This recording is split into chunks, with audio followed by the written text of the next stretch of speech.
We love mineral water. We love mineral water. Love me or hate me, still an obsession. Love me or hate me, that is the question. If you love me, then thank you. If you hate me, then you. Love me or hate me, still an obsession. Love me or hate me, that is the question. If you love me, then thank you. If you hate me, then you. In fact, I need a diet. No, in fact, I'm just too light, and I ain't got the biggest breasts, but I read all the businesses. I got hairy armpits, but I don't walk around like this. I wear a big baggy t-shirt that has a nasty shit. Never had my nails done, busted down until the 9th month. One night I kissed him bomb, now I don't really give a. I miss my shepherd's high like I'm a high-made chick missing a diamond. I miss my clippers and now I bow down to your royal highness. No, I don't have a corgi, had a hamster die cause I ignored. Go on then, go on, report me. I'm a bear kid, trying to bore me. Love me or hate me, still an obsession. Love me or hate me, that is the question. If you love me, then thank you. If you hate me, then you. Love me or hate me, still an obsession. Love me or hate me, that is the question. If you love me, then thank you. If you hate me, then I'm a funky little monkey with the tiniest ear. I don't like drinking fancy champagne, I'll stick with Heineken beers. Whoops, might burp in your face, a little ladylike. What can I say? Well, oh gosh, I'm not passionate. We're out flux, I know what I'm doing, yeah. So everybody's entitled to opinions. I've opened my mouth, shit, I got billions. I'm the little kid, making niggas sleep. No jiggles when you spit. No, I do have some stories. It's true, I want the glory. Go on, man, go on, support me. I'm American, trying to deport me. Love me or hate me, still an obsession. Love me or hate me, that is the question. If you love me, then fuck you.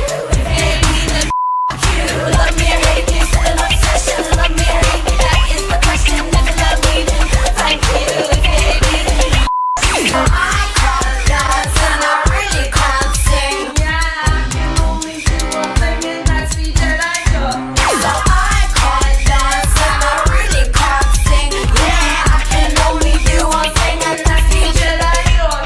Love me or hate me, still an obsession. Love me or hate me, that is the question. If you love me, then thank you. If you hate me, then you. We love mineral water. We love mineral water. Love me or hate me, still an obsession. Love me or hate me, that is the question. If you love me, then thank you. If you hate me, then you. Love me or hate me, still an obsession. Love me or hate me, that is the question. If you love me, then thank you. If you hate me, then you. In fact, I need a diet. No, in fact, I'm just too light, and I ain't got the biggest breasts, but I read all the businesses. I got hairy armpits, but I don't walk around like this. I wear a big baggy t-shirt that has a nasty shit. Never had my nails done, busted down until the 9th month. One night I kissed him bomb, now I don't really give a.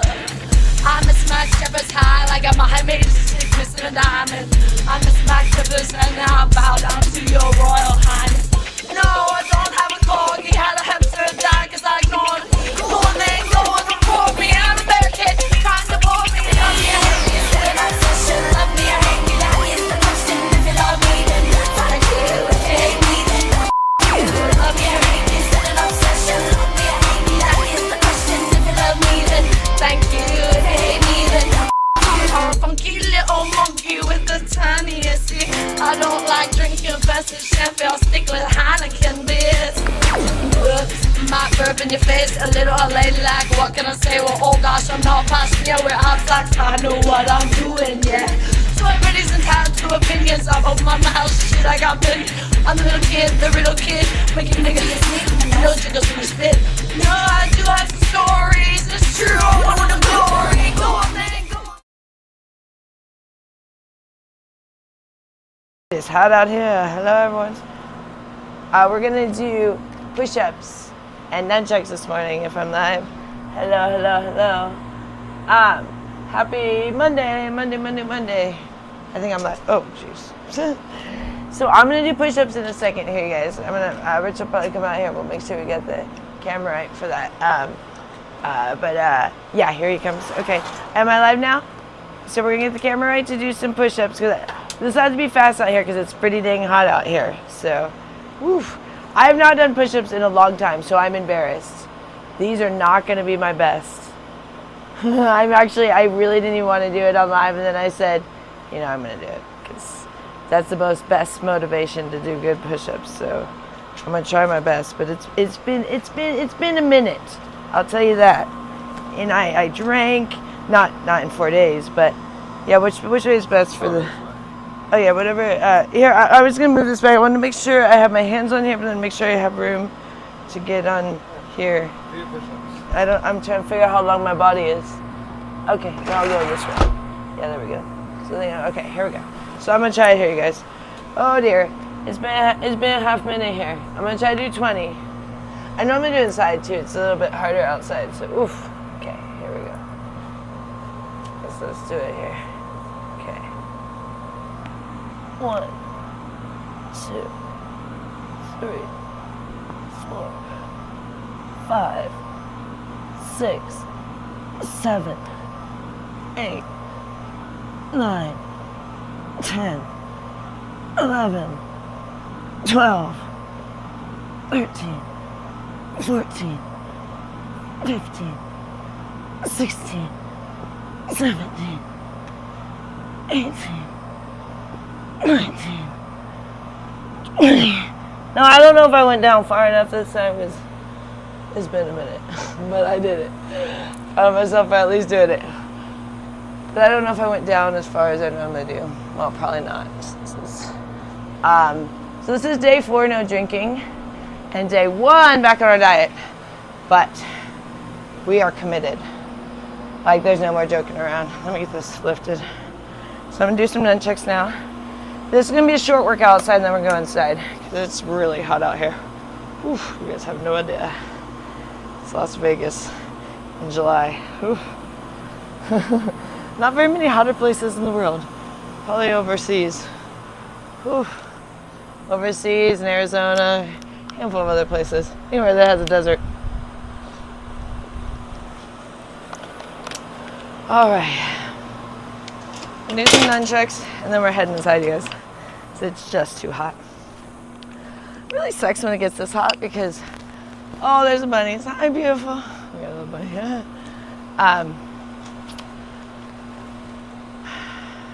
It is nice to work out outside, but this time of year it's really difficult in Las Vegas because it is really hot.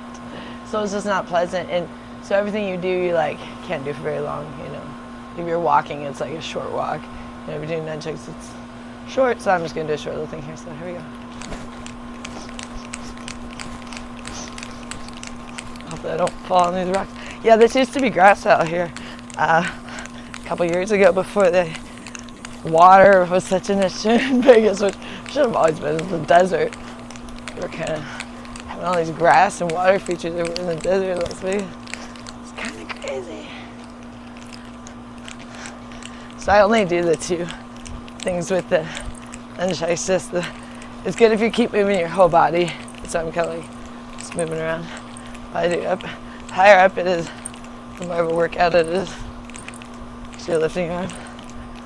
So I just go like that, and then I just do the press.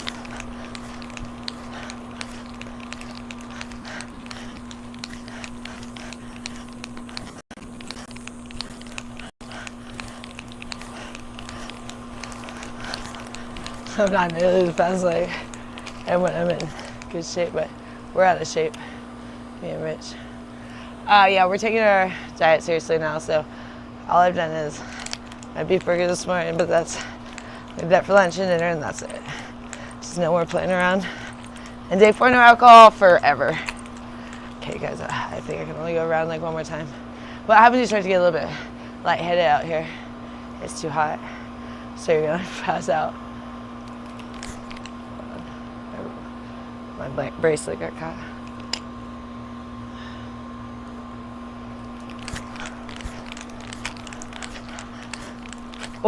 Oh, you're gonna sprain your ankle on the dang rocks.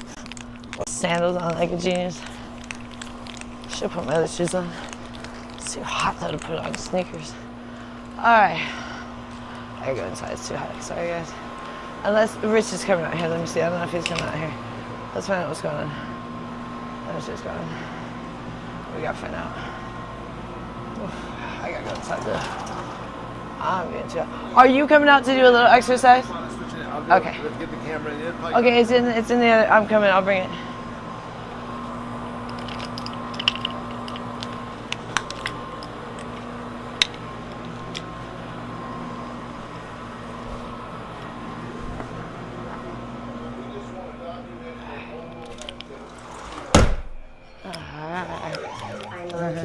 Segue. Her driving is incredibly dangerous. All right. Okay. All that we need to do. It is hot there. It is hot out there. My goodness sakes. It is not cool. It's hot is what it is.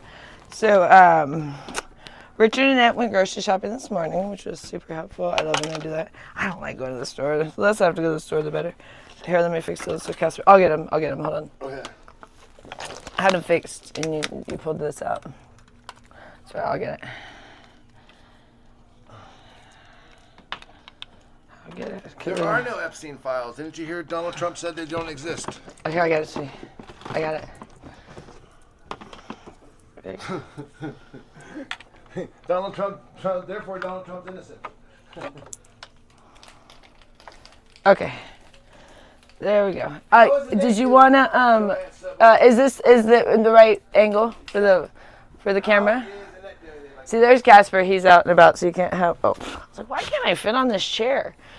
What happened to this chair? Well, they're kind of wondering why you were sitting on 2 blankets. Oh, well, because it's where I leave the blankets, and it actually kind of was nice. It kind of lifted me up. I kind of enjoy it. It's like very cushiony. So I was just doing it. I know, but this is where they just are. So I was sitting on top of them. This is where I store the blankets because they're both. I have 2 now. No one wants this one. I thought it was my favorite blanket. I thought it was like, if it was going to want, it's just. So I was like, well, I guess I'll take it back since I love it so much. But maybe if someone needs one later, I'll give it to them. Again, maybe Annette will want it. I'm just doing my workout. But then Richard got me this wonderful Mets one. This says Jedi Joy and 69. He's like, what number would you want? I'm like, put 69. And then I didn't know what he was buying me. So funny. I thought it was like a jersey thing or something. Somebody, they're like, oh. Hey, Joel would like to know what happened to your alien shorts. Oh, well, I was working outside, and, you know, I've been having, I wear these granny panties now because, you know, I'm 40. And, You were showing through the other day. And those ones would probably be, I don't know what would be showing out there. So, you know, I didn't wear granny panties for a while, but now they're not really. I mean, they're bikini briefs or whatever you call them. But oh, you're blocking me. But they're cotton. They're just Hanes or something, but they're not sexy. But oh gosh, they're not cotton. Organic cotton, sorry. Of course they're cotton. Organic cotton, so they're very nice. So I wear those. I have like, you know, like a pack of them. So I wear them like every day. I wash them. I have other paintings and I never want to wear those. I mean, for work I wear cute things, you know. But at home. Oh, be careful. Ava's in the room. Oh, hello, Ava. We were just watching actually Mark Fusion's thing. Man, actually Ruby, if Ruby's in the room, Ruby, you look way better now. It was Ruby from like, I think like 7 years ago. She looks way better now. We didn't, you know, we're kind of new to this thing. We just popped in like last year. So I didn't know. I've only seen Ruby in the last year, and she looks significantly better, and her voice is better now too. She had a very hoarse voice. Now she sounds a lot easier to listen to and stuff, and easier to watch, and a lot more presentable on camera. So she's definitely improved a lot since when she first was on camera. I don't even know if that was when she was first on camera. I don't even know the whole story, but so that was interesting. It was like with Ben and Grace and Ruby.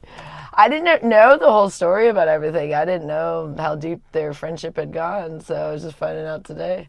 So it was just funny memories. But yeah, we were feeling inspired because I put up that short, I don't know if you guys saw, from 2021, and we're like, you know, we gotta get it. We're never gonna look like that because we're older now, but we don't have to look as bad as we look now, you know. And we don't look terrible, but we don't look the way that we were looking, you know. And that was because we were being healthy. So yesterday we ate junk food, both me and Rich, but today we were like fully committed. Like it's like no more playing around. because we're old. You know what I mean? You can't be like, there's a point where you definitely need to be healthy. I mean, you should be healthy your whole life. But definitely when you get older, I mean, you don't bounce back easy and it shows quick, you know what I mean? So it's like, yeah, like how long do you keep kind of getting to play around? Yeah? Huh? Joel says that UFOs are his absolute favorite, and he's a huge UFO fan. Oh, good. I'm glad. And Ava the G says, she says I'm fat now. Yeah, Richard You is... said I'm not fat. You said I'm not fat. Richard is not what you would call fat. He's just not fit like he was. Well, she said I'm chunky. Yeah, like he's not fit like he was. But I mean, by most levels, most people would call Richard still thin. You know what I mean?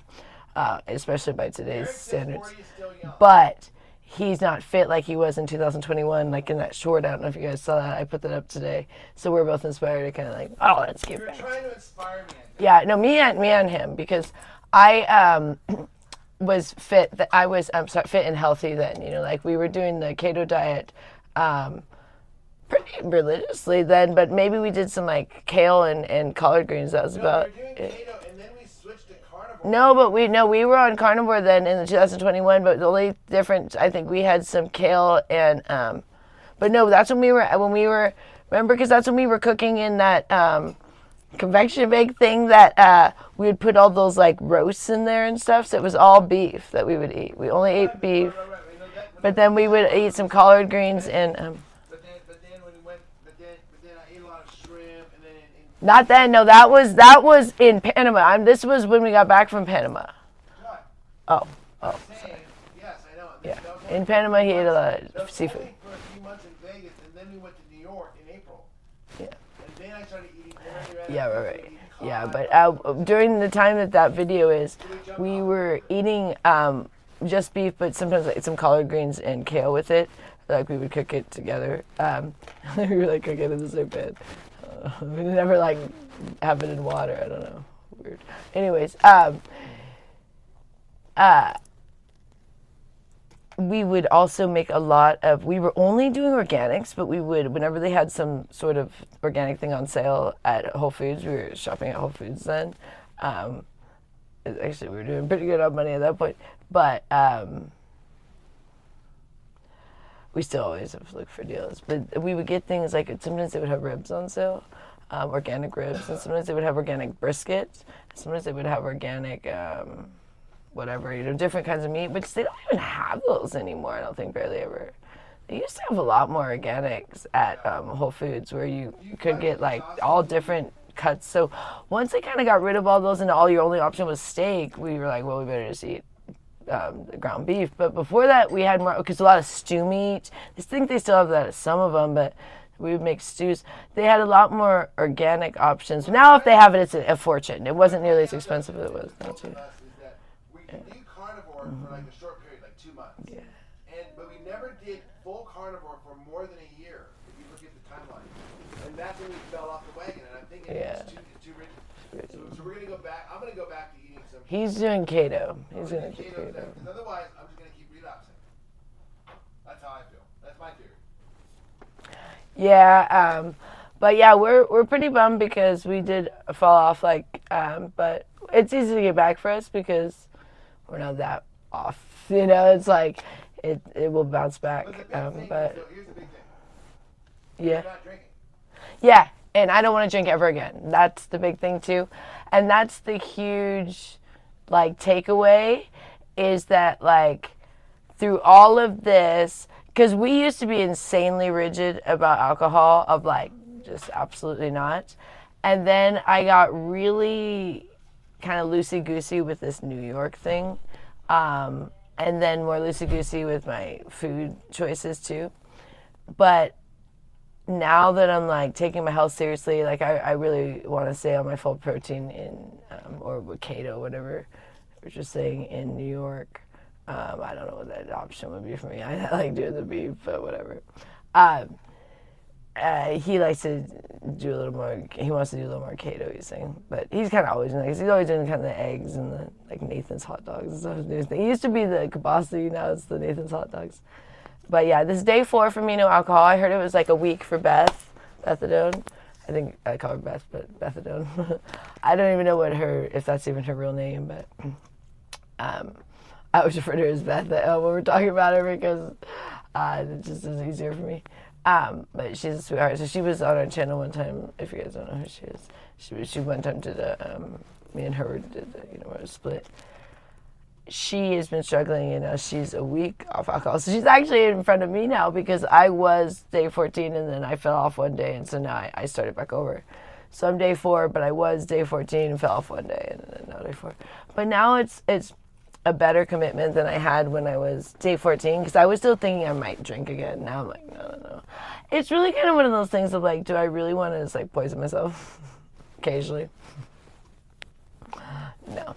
So Richard is feeling really good about that. And, I have twinges where, like a client, I have to go out to dinner with a client. And this client doesn't even drink, but just like the thought of like going to dinner, like, because I don't normally go to dinners. It was like, oh, alcohol. But then I'm like, oh, this person doesn't even drink. But even if the person drinks, it's still not an excuse. You just say, I don't want it. I've done that for years. Like if I had to do something like that and just said, I don't want it. So it's just an excuse if I say that I have to partake in any way. So, and now with the food, like today, we're feeling really committed. And I'm upset because my body's fine, but it's not the way I normally like it, where it's like fit and stuff right now. It's like, it's not that bad because I didn't fall off for too long, but it does take a second to kind of bounce back. And me and Rich like being like fit and healthy. So we don't like if it's like, oh, occasionally I'm gonna like pour some liquor down my body, poison, while I'm being fit and healthy. It just doesn't work out together. And I'm feeling really good about that. So, but it is actually today. It's not as hard as it was, because actually now that today I'm committing to the food health, it's actually even making it a little easier. I think even still being like unhealthy with the food was kind of making me crave the alcohol more. But it is, you can't, it's hard to do it all in one day, like quit alcohol and be super healthy. Like you might be a little bit unhealthy, and then it's a process. But we definitely feel ready today because Richard's tired of he seems to get affected more than me in the appearance right away, and I either in mine it takes a little bit longer, but eventually it affects me. I either end up getting too thin because if I end up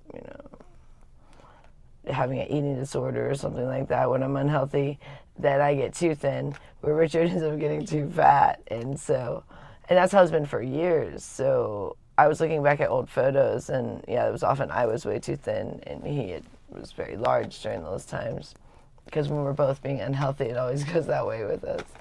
But this time around, I put on a little bit of weight, which is not bad for me, but the weight I put on, it was not in the the best spots, because it's just like this bloatedness, when you drink, and the sugar. But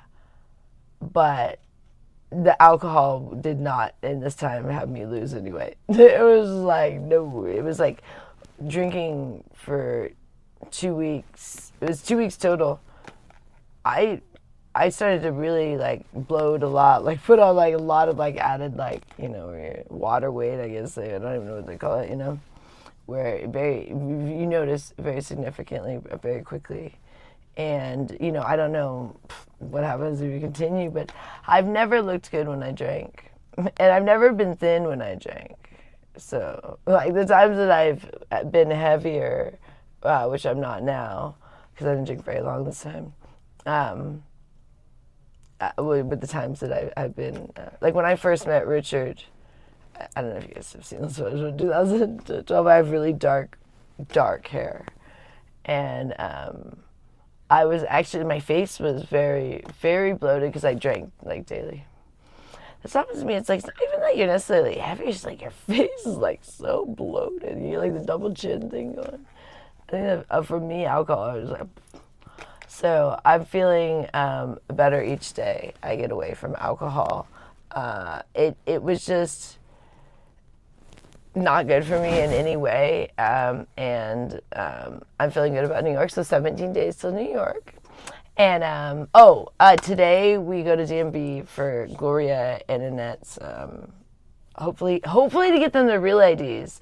It really depends on if the paperwork we have is right for that. Because some of the things were missing. But guess what? Today I found Gloria's birth certificate in the garage, which no one else would have found it. Like I feel proud of myself. Like it would have taken forever, but there's all these boxes, and I just was like trying to trust my Jedi skills of like, so I opened one and that was wrong, and then I did one more and it was the right one, which is, and it wasn't like it was the first two. It was I was like that one, no, that one. And I pulled it out, no way, because I didn't even know if it still existed. It's Gloria's birth certificate from Panama, so we have it. Thank goodness. I mean, I don't know how you reorder that from Panama. I mean, I'm sure it's a reorder. It's probably not the one from when she was born. That'd be a long time. 82 years. I mean, it's in pretty good shape. But still, I'm not sure it comes quickly. And I'm sure that's a long process. So we have Annette's. Oh, it's really dilapidated, but we have Annette's birth certificate too. There's a million copies of Annette's birth certificate. That's why I get all this paperwork and I was going through. But I have the original of Annette's, which is good. Because you need those if they want to get real IDs. We'll see. And then the one thing I'm missing is we don't have Annette's physical Social Security card. We need to order that. We have a copy of it, but we have Gloria's Social Security card. And then we have all the mail with Gloria's name. But the issue is we don't have mail with Annette's name. Nothing comes in her name. So I don't know. Hopefully we can get this done today.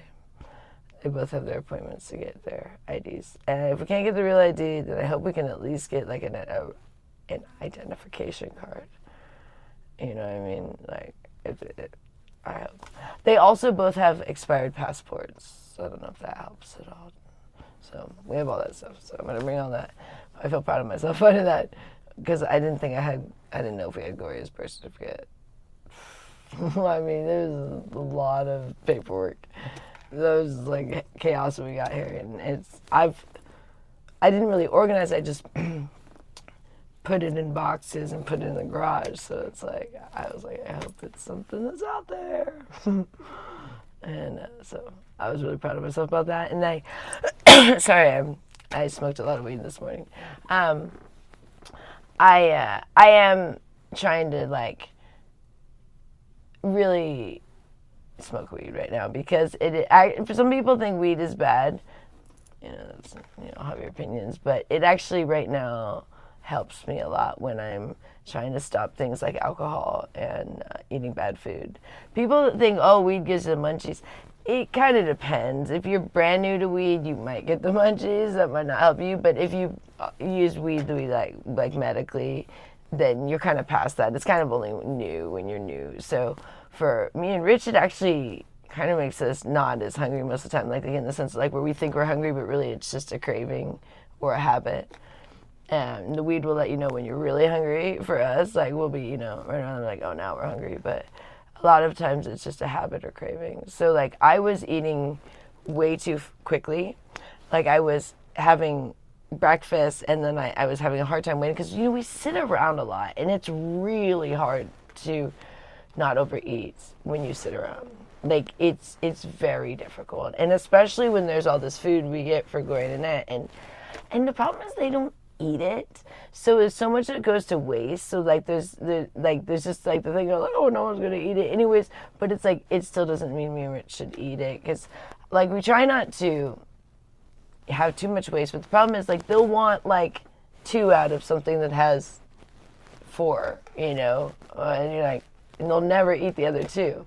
We're like, well, they did half of it, you know what I mean? So you're like, well, don't not get it just 'cause, so it's like one of those things. So then it's like, well, there's 4 of us. Oh, we'll each have one, and that's what me and Rich have kind of been doing. And so it hasn't really been that we've been spending much more because it's been more like we've just been finishing what they don't. But we don't need to be the trash cans around here, you know what I mean? So it's not good for our health. And now me and Rich, I think, are like very serious about it because once we get serious, like then we don't mess around. And once Rich kind of like decides, because like I can be a little more loosey-goosey, for a second, but when Rich is like, when he's ready, then I'll be like, okay, I'm going to be supportive, and that's good for me too. But if he's being loosey-goosey, then forget about it, you know what I mean? Because, like, he's always kind of the first one to kind of snap back into, I was the first one to get us on a healthy diet in the beginning, but the times that we've had to get back on the diet, he's kind of the first one that kind of gets back on track. And I've always kind of like faltered a little longer, but this time around, yeah, I'm ready, because I've had enough opportunity to like eat bad food in the last several months and drink alcohol that I'm like, I'm good. Like, I'm 40, I'm good. There was a song by Tracy Chapman, I think it is. It's like, I did it all. Like, I was listening to today, and I was like, yeah, I've done a lot. Like, I don't feel like there's these things that I like, oh my gosh, I have to go experience this. I mean, great if I get to go explore a couple more places in the world, cool. I mean, like, I've never been to Europe, but I'm not gonna, it won't be the end of the world to me if I don't travel anymore, because I get to go to New York, and that's like enough for me. Like, I don't feel that there's like all these things that I've like missed out on, like, at all. Like, I feel like I'm like, I've had a good fill of things that I wanted to do, like in being unhealthy, and now I'd rather be healthy. Like, it when you have both scenarios, you realize there's so many wonderful aspects of being healthy. Like, it just, once you felt good, it's hard to go back feeling bad too. Like, before I felt good, I didn't mind feeling bad because I didn't know any better. Like, I had never been that healthy. Like, I was always athletic, but I was never that healthy because I never really knew what to eat when I was younger. And I became a vegan early on, which is the worst idea. So I definitely was never getting enough protein. So I never really was that healthy, and I was so addicted to caffeine when I was very young. But 5 to 2018, whatever, how old I was then. I was born in 1985. I never know what age I was at what year. Do you guys? I mean, when you're young, you might. But once you're 40, I don't know. Can't remember. But I don't remember those things anyways. Dates and ages and things are irrelevant to me. I don't care. I don't remember. Like, that's why we got married. We got married January 1st. Richard wanted me to pick when I wanted to get married, and I said, let's get married January 1st, and I'll never forget it. And it's New Year's Day, so that'd be fun. So we did that, and yeah, so January 1st, 2014. So 11 years. Over 11 years now. But anywho,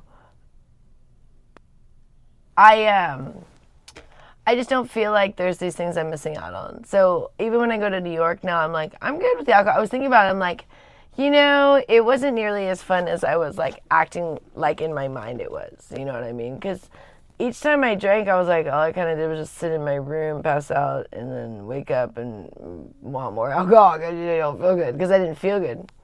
So, like, okay, great. I could do that, or I could do whatever in New York, in the sense of like explore the city and who knows what adventures, because I do love just walking around, and I didn't do that very much, and I didn't barely get any souvenirs last time. This time around I'll walk around and get souvenirs and things. I don't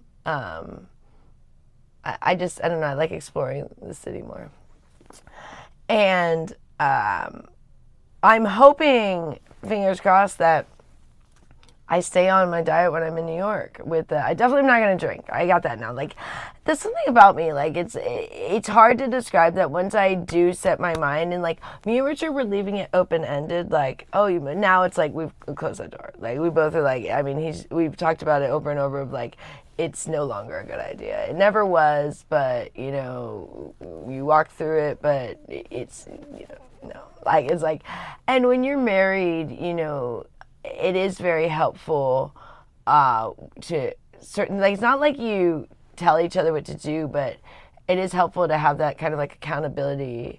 And once you kind of like decide something together, it is easier than if you had decided on your own. Like, if you're single, it is harder. It is harder to stay off an addiction when you're single, because having that other person, and sometimes it's annoying because that other person might be kind of like checking up on you, and I get annoyed if I'm wanting to do my addiction still, but once I'm done with my addiction, then I appreciate the accountability. But I know, like, at the last couple of days, Richard was kind of like, wanted me to not do the sugar. And then, each day I was kind of caving in, and he was a little irritated at first. And I'd be irritated that he was irritated, and, but then now we've both, like, committed. And I really feel we're ready. Like, in a way, I think we're jealous that we couldn't have some of these foods, thinking, oh, how wonderful they are. But the more you have, like, donuts or something like that, or, whatever is your junk food that you consider your junk food, fast food or whatever it is you eat,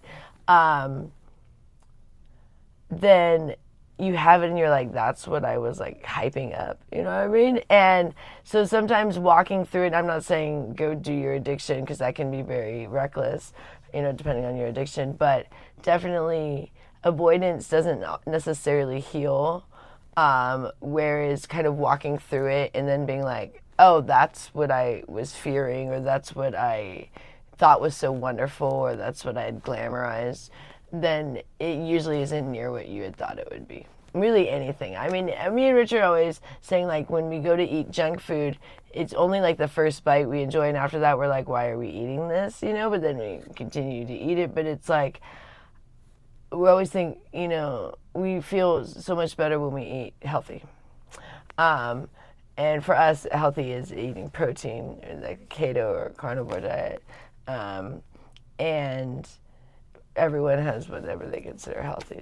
But everyone has something they consider healthy and something they consider junk food. I would say, you'd be like, this is when I feel healthier eating this, I feel less healthy eating this. So for me, it's the protein. And, I like to think everyone's the same, but maybe we're not. I don't know. I'm over, like, saying, like, everyone should do this, or everyone should do that. I was very bossy, telling everybody what to do. I've had to be humble. And, me and Richard looked pretty good in, like, 2021, but we were assholes. We were very mean to people, so we got humbled, and we got knocked off our high horse, and now we have to come back. And I think it's good. We were at times saying, like, we should maybe, this is okay, early on when we were first healthy, we were like, we should almost get unhealthy to show people how to get healthy again. But then we're like, nah, we don't want to do that, because it's a lot of work, But then we did it without realizing. It wasn't intentional. It wasn't, like, intentional for the channel. It just happened because we had kind of, like, set a standard that was probably unrealistic for ourselves. Like, we were just saying he wants to do more keto, maybe not so much the carnivore, and give himself a little more options. I just really like the beef, but we'll see. But anyways, but for him, I don't care. I don't tell him what to eat. He eats whatever he wants, Like, early on, I advised him, when we first were kind of moving towards this diet, because I was the one doing all the research. Like, this was way back, like, 2015, yeah. I was doing a lot of research about it, but Richard was kind of the first one that told me about Atkins, which is very similar to, well, my dad and stepmom had done Atkins, but Richard was the one, he had done Atkins himself, so Atkins is similar to the keto and carnivore, very similar. So that's kind of when we but I had researched about the gluten, and about the caffeine, and about the dairy, and about all these different things and the GMOs and the organics, and so it all kind of came together over many, many years. But everyone has their opinions, so I'm not going to argue with people on what you view, but yeah, I think there's the things that make you feel good and things that don't. And for me, definitely alcohol does not. It never does, like, not from the first sip. Like, I don't like the taste of alcohol. That's why I drink hard ciders. But even those are like, because I don't drink fruity things like that. I just drink water. So anything that's, like, bubbly and fruity like that immediately doesn't settle well in my stomach. And it never has. It's not only because I drink water. It never has. I've always had an insanely sensitive stomach. I used to live on, like, Pepto-Bismol when I was a kid, which is probably just absolutely terrible for you. My mom just, like, down that to me. Like, I said it wrong, but whatever. Give that to me. And I would down it. It was probably so bad. That probably did not help my stomach, whatever was in Pepto-Bismol. One thing, how does it make it that pink paste color? Oh my goodness. My grandma painted her kitchen that color. My grandpa's colorblind. This is my dad's parents. Grandma's passed down, but my grandpa's still alive. He's colorblind. He didn't know. She painted it like the color of Pepto-Bismol. Everything. It was like someone had vomited Pepto-Bismol in her kitchen everywhere. Like her fridge is that color. The floor, the walls, the cabinets. I don't know if you guys know this was like 70s, 80s kind of stuff. Probably more 80s. I think she did in the 80s. I was born in 85. I don't remember. It was that way when I was born, so I don't know when she did it. But they also had the teal shag carpet. And she had this orange couch that, like, looked like a snake. Like, bright orange. My grandma, style was not her thing.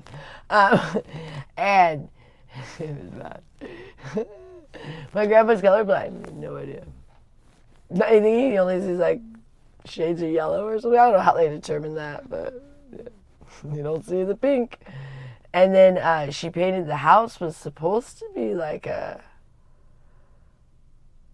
brown, but it was a pink. It was another pink.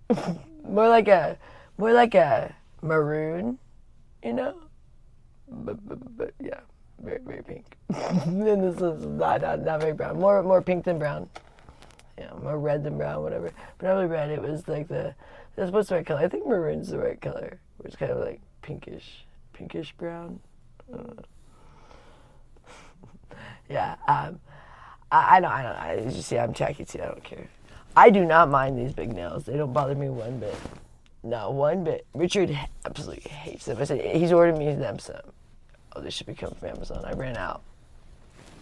I got him to get me the big ones again. Primarily for Gloria's curtains.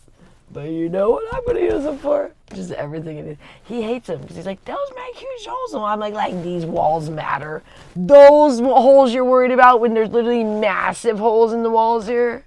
Like caverns in the walls. These are just like nail-sized holes. I think we'll survive. At least it's like some decor to cover the dirtiness. I mean, mostly all the things, why they're like not in any sort of organization is they're covering like spots on the wall. Some spots were too tacky to cover, so I just forget it. But yeah, anyways. So I'm excited to go to New York, 17 days, but I'm actually bummed to leave because the more healthy I get, the less I want to go to New York. I think I want to go to New York like when I'm being unhealthy. You know, then you're like, oh good, I go to New York and just be unhealthy as I want to be. You know, but when I'm being healthy, I want to go less because it is a little bit more of a challenge, just in the cooking sense. So I'm going to try to cook with my George Foreman when I'm there, and just cook in the hotels. They've never noticed unless we were. That was only when that one lady at that one place, but we expected that place was going to be an issue because they were very uptight. Even when you called on the phone, everything was a pain in the neck. Because Richard always calls in advance and checks out stuff about the hotels, asks some certain questions. Like, I always ask if the window's open so that I can cook. Some of them I don't like if a hotel's window doesn't, but then they think you're like a smoker. And I'm like, no, I just try to cook in my hotel room. I'm not going to smoke. I'm just going to cook food in my hotel room. No, but I like it. Also, even if I'm not cooking, I like the window open because if you're in a hotel room for a long time, like a week or two, which I'm never in one hotel room that long, but, I'm in hotel rooms, it can feel very claustrophobic if the window doesn't open. I don't know if you know that. So, like those high-rise hotels, the ones, I don't really call them high-rise hotels, I don't think, but the ones in Vegas, we got like tons of stories. When you're there long term, it can feel very claustrophobic, even though if it's a huge room, if the windows don't open on any level. And, the higher up, like, if you get like penthouse, they're going to open windows or open balconies or things. But there is a certain level where you could be paying quite a bit for a very nice room. You're pretty high up, but you have like no air circulation. And when we were in Panama, we discovered that is something that's very necessary if you're going to spend any time long term in a hotel room. Our first time, because our first hotel room had that, where it was, in Panama you're only going to get like, gosh, I don't remember what the highest floor was in Panama. It's nothing like here, but it was, above 10 floors, and I honestly I don't even remember. I don't remember. It could have been 20, so I don't even remember. It's been so long ago. This was 2012. But our room was pretty high up, and you could not open the windows at all. We were in that room for like a week or two, maybe only a week, because we were just like, we just can't, like, I don't know, something about it was a very nice room, but you just can't open a window at all if you're spending like X amount of days in a hotel room. I'd rather be lower down with a window that opens than higher up with no windows that open. I actually don't ever really like to be super high up. I don't like to be super low because I like to have a smidge of a view, but like 4th to 6th floor is good for me. Richard likes to be really high up. He likes to be as high as he can. Like, send me way to the top, you know. But anyways, I'm excited to go. My rooms are paid for 1 week of the hotels that I'm staying at for the first week, but then I'm going to switch hotels again. So I'm switching several times this trip, but that's good. It keeps me kind of guessing. And the next week I will have to pay for those as I work. But and the other ones I do have to pay for because it's only a 6-month credit, so it's not like we're gonna, it's not like we can just kind of have to set the money aside, is what I'm saying, because now we have to pay more a month for this credit. So. So we were smart about it. We might even pay that down a bit, and so we don't have to worry about it, because we can pay for it as we're there, the credit. So it'll just depend. But I'm probably going to keep going to New York up until Vegas kind of picks back up. And I'm okay with it as long as I learn to be healthy there and stick with my health there. I learn to be healthy here, but stick with my healthiness there, not like falter when I'm there. Then it'll make it much easier. Definitely without the alcohol, it's going to be much easier right away. But even the food, it is hard because if you get used to eating kind of junkier food and the sugar, it's very addictive. So when I come home, like it sometimes can be hard to bounce back even if I'm eating kind of like bad food in New York, but much easier than alcohol. It was taking me like 2 weeks to really get bounced back. I mean, it wasn't like I didn't work during that time, but it was, I missed some calls quite a bit because I just didn't feel good in Vegas. So that didn't help. Probably wouldn't have had to go back so soon if I had not drank. What happened is those first 2 weeks when I was not feeling good, I missed quite a bit of business. So it's kind of my own fault now that I'm going back to New York so quick. And I realized that, and so I'm taking it more seriously because this is a work trip. It's not for fun. It's not for me to gallivant and just go drink and have just F off. You know what I mean? And I'm not someone that's irresponsible. I can be if I drink, but I can also be responsible to choose not to drink, and that's something I'm very good at. And I've been very good at that, like a lot of times. That's what they like. My drinking, like I said, is always short-lived, so I spend the majority of my time not drinking. So that's something I'm very good at. I'm very good at. I had a client when I was not drinking for a while that almost tried to pour a drink down my mouth, and I said, I'm leaving. Like I was like, no, because I told him I didn't drink, and he was kind of drunk, and he was like coming over, and he was like, no, you're not drinking. I was like, no, and he like poured this drink, and I was like, no, I'm gonna leave if you're doing that. Like I do not drink, and I do not partake of any sort of other stuff, because he had other drugs, and I was like, no, I don't do that stuff, and if that's an issue, I'm leaving. And he was so aggressive already because when someone is intoxicated, so I said, I'm leaving, and I just left.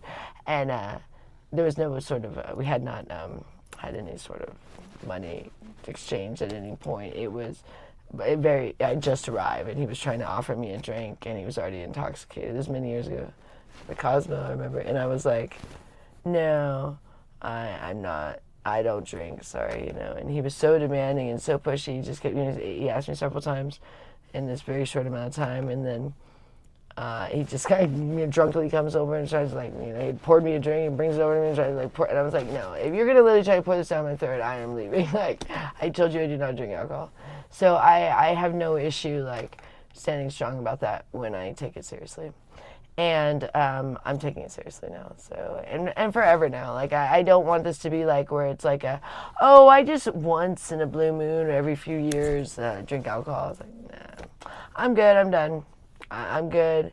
I want to get healthy. I'm not nearly as fit as I normally am. It's much more difficult doing push-ups, and I'm not probably going to be nearly as low. I barely do my nunchucks. I know it's hot out, but I don't have the energy even if it wasn't hot out right now. I normally do. So And I am 40, but it's not age. Richard keeps saying like, "Oh, we're just older." I'm like, no, age doesn't matter when you're being healthy. Health has more to do with what you're putting in your body than your age. Because it was only a couple years ago we were feeling great, even like last year. So it's not that we've like aged that much. And yeah, you do age a little bit each year, but no, it's what you're doing that year more than anything else. Because you can look at our photos and there's times we looked older or younger, not according to our age, according to our health. Like, I looked terrible in 2014 because it was before I started getting healthy for the first time, and I looked very old. People thought I was like 45 in 2014.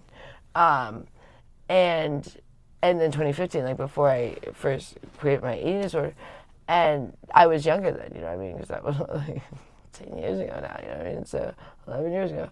So it's more relative to your health than to like age is just a number.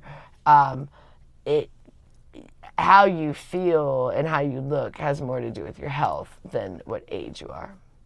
So don't think you're too old to look good, and don't think you're, well, if you're young, you're fine.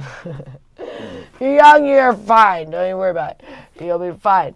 But if you're older, don't think you're too old. And even Gloria, I mean, like, she's 82, but, you know, she really, when she gets ready to go to the club, I mean, I'm very impressed with, you know, she really does a good job, and I feel proud of her. And the more we can get her healthy, we're trying to make sure she takes her diabetes medicine every day, and Richard has made like a steak this morning, you know, and he gives Gloria a little bit. If Gloria wants, she doesn't really want steak in the mornings. We offer to, but she doesn't normally. So he made her like some sausage and eggs, but meaning not the steak. But at lunch, we always, you know, make sure Gloria has some steak.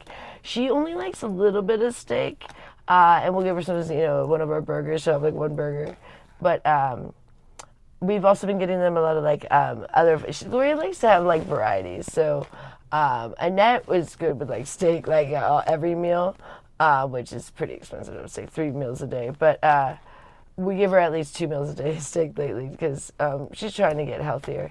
But Gloria, we've been getting her like these deli sandwiches and stuff. She likes things like that for like, you know, and then Richard was finishing those. That was the issue, but now he's not going to do that. He needs to just do his protein, his keto, and that's what he wants to do.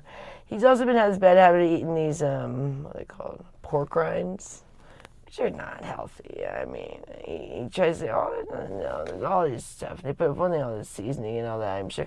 I mean, it's better than like potato chips, I'm sure. Maybe. I don't know, honestly. I'm not an expert on those kind of things. I don't know, but they don't seem to be much healthier than like Cheetos to me. That's like, I don't know. I'm sure they are, but not much. It just seems like whatever, like all the stuff, however they make them, and then whatever they're adding on there, all those things they put on them to make them flavored or whatever. I don't know. It just doesn't seem good. But so I think he's done with those kind of things. And, you know, I don't think we'll falter. I don't know. I think we're just committed now. And today's going to be easier because well, now it's almost lunch. So I've made it to lunch, which is good. And we actually have to go to the DMV in between lunch and dinner. So then, like, I'm sure we'll be there a while.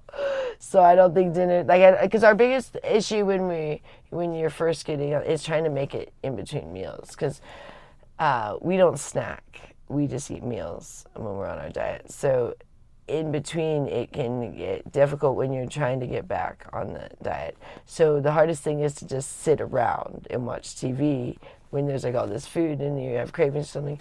But today I'm not having cravings. Yesterday I did, and I caved in. I ended up caving in the evening. I made it till like 6 p.m. and then I caved in. But today I'm just like, no, it's just not unacceptable. I'm just not going to do that.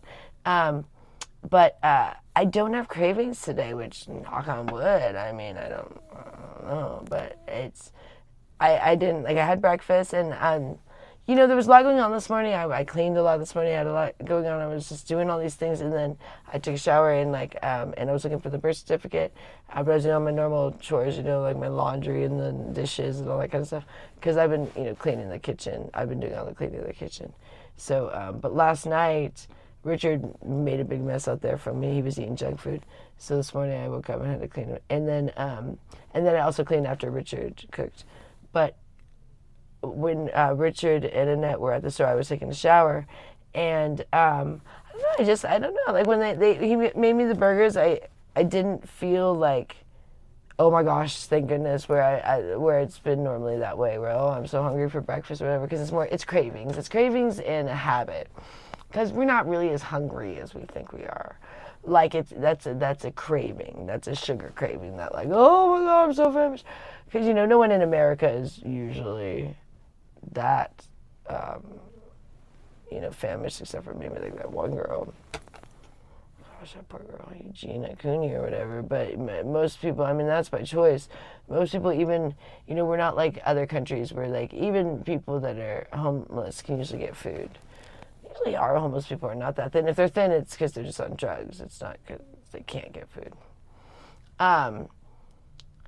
But yeah, in America, no one is usually like that starving that you're gonna die if you had to wait an hour to eat or something. You know what I mean? But we feel like that when we're craving. We're like, oh my God, I can't wait. It's like everything has to be instant. Fast food. Everything has to be fast. But if you sit back and wait a second, you usually realize it's more a craving. It's not that you're truly that famished or you're that gonna die. You might feel a little lightheaded, but that's just sugar cravings. That's just sugar withdrawals, all that stuff. And you can even faint depending on how much sugar you were eating. And that's what people will think is like hypoglycemia, which is, but hypoglycemia is just an insane sugar addict that is not having their sugar. That's why they're curious to eat more sugar. Okay, feed into your addiction. I'm hypoglycemic. I make sure I always have a pack of Skittles in my pocket. Yeah, okay, you're just addicted to sugar then. Anyways, but yeah, a lot of it's all just self-control. And no one wants to hear that. No one wants to have self-control. Why do no one want self-control? It's like the worst word. Self-control, man. But it's such an important thing to do because, you're the one that ultimately said, oh, I don't know how I'm fat. I don't know how I'm this or that. I don't know how I'm you're the only one. You can blame people, but everyone's responsible for them for their own self. So I just laugh when people, I just don't know how these things are happening. Well, look in the mirror. Like, you're the only one responsible for your own self. So anything in your own life is your fault, ultimately. Even if someone did something to you, you put yourself in the situation to be near that person that's going to do something harmful to you. And even if it's your parent or something, well, yeah, that's what we call trauma, and that's happened to most of us. But then, there's a point when we're adults, we got to get over it, and that's what I'm learning, or you move on, or you don't keep putting yourself in that same situation with that same person if they're hurting you in some way, but that's called growing up. Sorry, I'm embarrassing. These shorts look ridiculous. I don't feel my normal fit self. I feel ridiculous in this outfit. Well, the thing is, I fold these because they sit so weird if you have them regular. So I fold them, but they sit weird if you fold them. They're just like Target or Walmart. So we expect. Well, I've had them forever. Anyways, yeah, we're only responsible for ourselves. So it's like I can't blame anyone when I, let myself fall off a little bit. And I'm not far off, About a week I'll be bounced back, but I'm having a hard time, like, not really wanting to, like, when I go to work, I usually, feel good. I'm like, oh my God, it's terrible, what I mean? And I don't look that bad, but it's a different thing, you know what I mean? So it's a change for me. So like in the past, if I looked like this, then I'd probably be happy because it's not that bad, but like, I know that how I looked before of like when I was healthy. And so it's irritating for me to see because I have not been healthy. So anyone can argue, oh, you look better now or this or that, but like I'm not being healthy. So sorry, I'm not going to stay unhealthy. You know what I mean? So it's like when I'm healthy, then I feel good. And you know, me and Richard don't ever want to get as thin as we never will be as thin as we were because we were way too active then. We're not nearly as active now. I mean, if you use all of our videos, we were like constantly active and doing like a keto diet, keto or carnivore diet. Like you just like, we were just like ripped, you know. But we'll probably never be ripped again. But we definitely don't want to be like, we might get ripped again, but you know, we just don't feel that as a priority. Like, I just want to be healthy and like fit, like, and that happens when you do the keto diet. But yeah, I don't know. We were pretty hardcore. Like Richard was insane about it for a minute, and he was. You guys see that video? He was like, he had a six pack going on for sure, and the V and all that. He looked good. But it's like, you know, he was also kind of mean during that time, so he was getting very full of himself. So, and me too. I mean, we were always like taking photos of ourselves. We just thought we were the coolest thing. We did look pretty cool. But I'm not saying that's like over, like we'll never look cool again, but we want to do it in a new way with like not being so cocky and arrogant and mean and telling everyone what to do, giving everyone advice and stuff, like let everyone live their own lives. So, yeah, I don't know. It's just growth. I don't mind if like I don't look as good as I did in 2021 for, you know, a little bit right now because I feel like I'm a better person than I was in 2021. Does that make sense? So it's like people are always like, oh, don't you want to look how you did when you were younger? I'm like, well, I know how I felt at that time when I looked that way. So no, not usually, you know what I mean? Because each day I actually feel better, you know, and even though, like I said, I'm not super confident with, but I know that I look good enough, you know what I mean? I know I go to my job and people are happy with the way I look, but they're even happier when I look really good like I do when I'm healthy. Because people can tell. And most of my clients don't like when I drink, because a lot of my clients are very proper businessmen. And me being like a little bit drunk is more just like the stereotypical thing that they don't want to be like, oh, this girl's like wasted. I don't know. It's not good. It's not a good look. So they've always appreciated that I'm sober. And I don't even really do weed in New York because I don't like to smoke it in the room. So I'm very like proper when I'm not drinking. But when I drink, I'm more like, I don't know, you're just slouchy and you're just kind of like sloppy. Like, you know, where you're just, I don't know, it's not cute. Girls drinking is not cute. We always think it is, like, because we feel sexier when we drink because we like just lose our inhibitions and we like don't care. But we don't look sexier when we drink. Maybe for a second if you kind of loosen up, but not as soon as you start drinking too much, because now you're like probably either talking too much or slurring your words or kind of, you know, moving weird. Because girls get intoxicated usually quicker than men because we usually have smaller frames than men. I mean, it depends, and then people are all different sizes, but as a whole, usually women are affected more by alcohol than men. So it's just not a good look. So I'm feeling like way more confident about like, okay, I'm going to go back. Because it was very hard for me too, because when I drink, I really don't feel confident either. And it is very important in my job for me to feel confident. So like I was feeling like, oh gosh, am I going to have confidence when I'm in New York? Because like I'm kind of, like each day that I was kind of drinking or eating unhealthy, like I was looking worse. If that makes sense. Like early on, like I said, I had some leeway because I'd been healthy for so long. But it was like each day, so I was like, this is getting worse, this is not getting better. Like, and so I'm feeling less like sexy, I'm feeling less confident, you know what I mean? So today I'm just ready to make the commitment of taking my life seriously, of my health, and acting my age. A little more, not fully. I mean, I'm always going to kind of act a little bit like a kid and we'll dance around and sing songs, but this thing of thinking I need to gallivant like a kid. And I was, you know, getting on Glory all the time for gallivanting. And look at me going to New York and like wasted and eating junk food and just acting stupid and spending way too much money too, because the alcohol is not cheap there, and neither is the food for that matter. I mean, anything you get, you're never going to spend less than $20, like pretty much anywhere you go. Like if it's any sort of like food court, you know, I mean, maybe a little bit less, but not much. I mean, like, and then the alcohol, same thing. Like, it seemed like anything you got was $20 with alcohol. I felt like, because one time I got like champagne and it was $20. One time I got, the 6-pack, it was $20. One time I got a 4-pack, it's $20. Like, it's like everything was like $20. So, those things add up, especially if you're drinking every day. And I'm not going to have that expense, because water, it takes me a while to go through a 2-gallon jug or whatever it is that I get. That's my only expense for beverages when I'm in New York. Because you go, oh, well, you drink something else. I only drink water. I'll drink Poland Spring. So I buy a jug that lasts me 2 to 3 days that I spent $3 on. That's significantly different right there, just in beverages. And then, the food could be anywhere, And that one night, so I did order those freaking prime rib, but I thought it was kebabs. That's what that we found out the thing. I was drunk and it said kebabs. They were prime rib kebabs, but I didn't know that. So I was drunk. We're just like, you didn't notice the price? I'm like, no, I didn't. Uh-oh, my phone's ringing. Hold on, I forgot to put it on silent.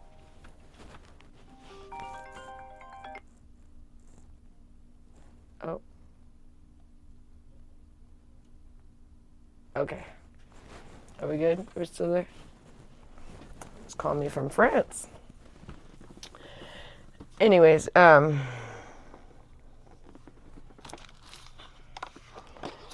we drink water.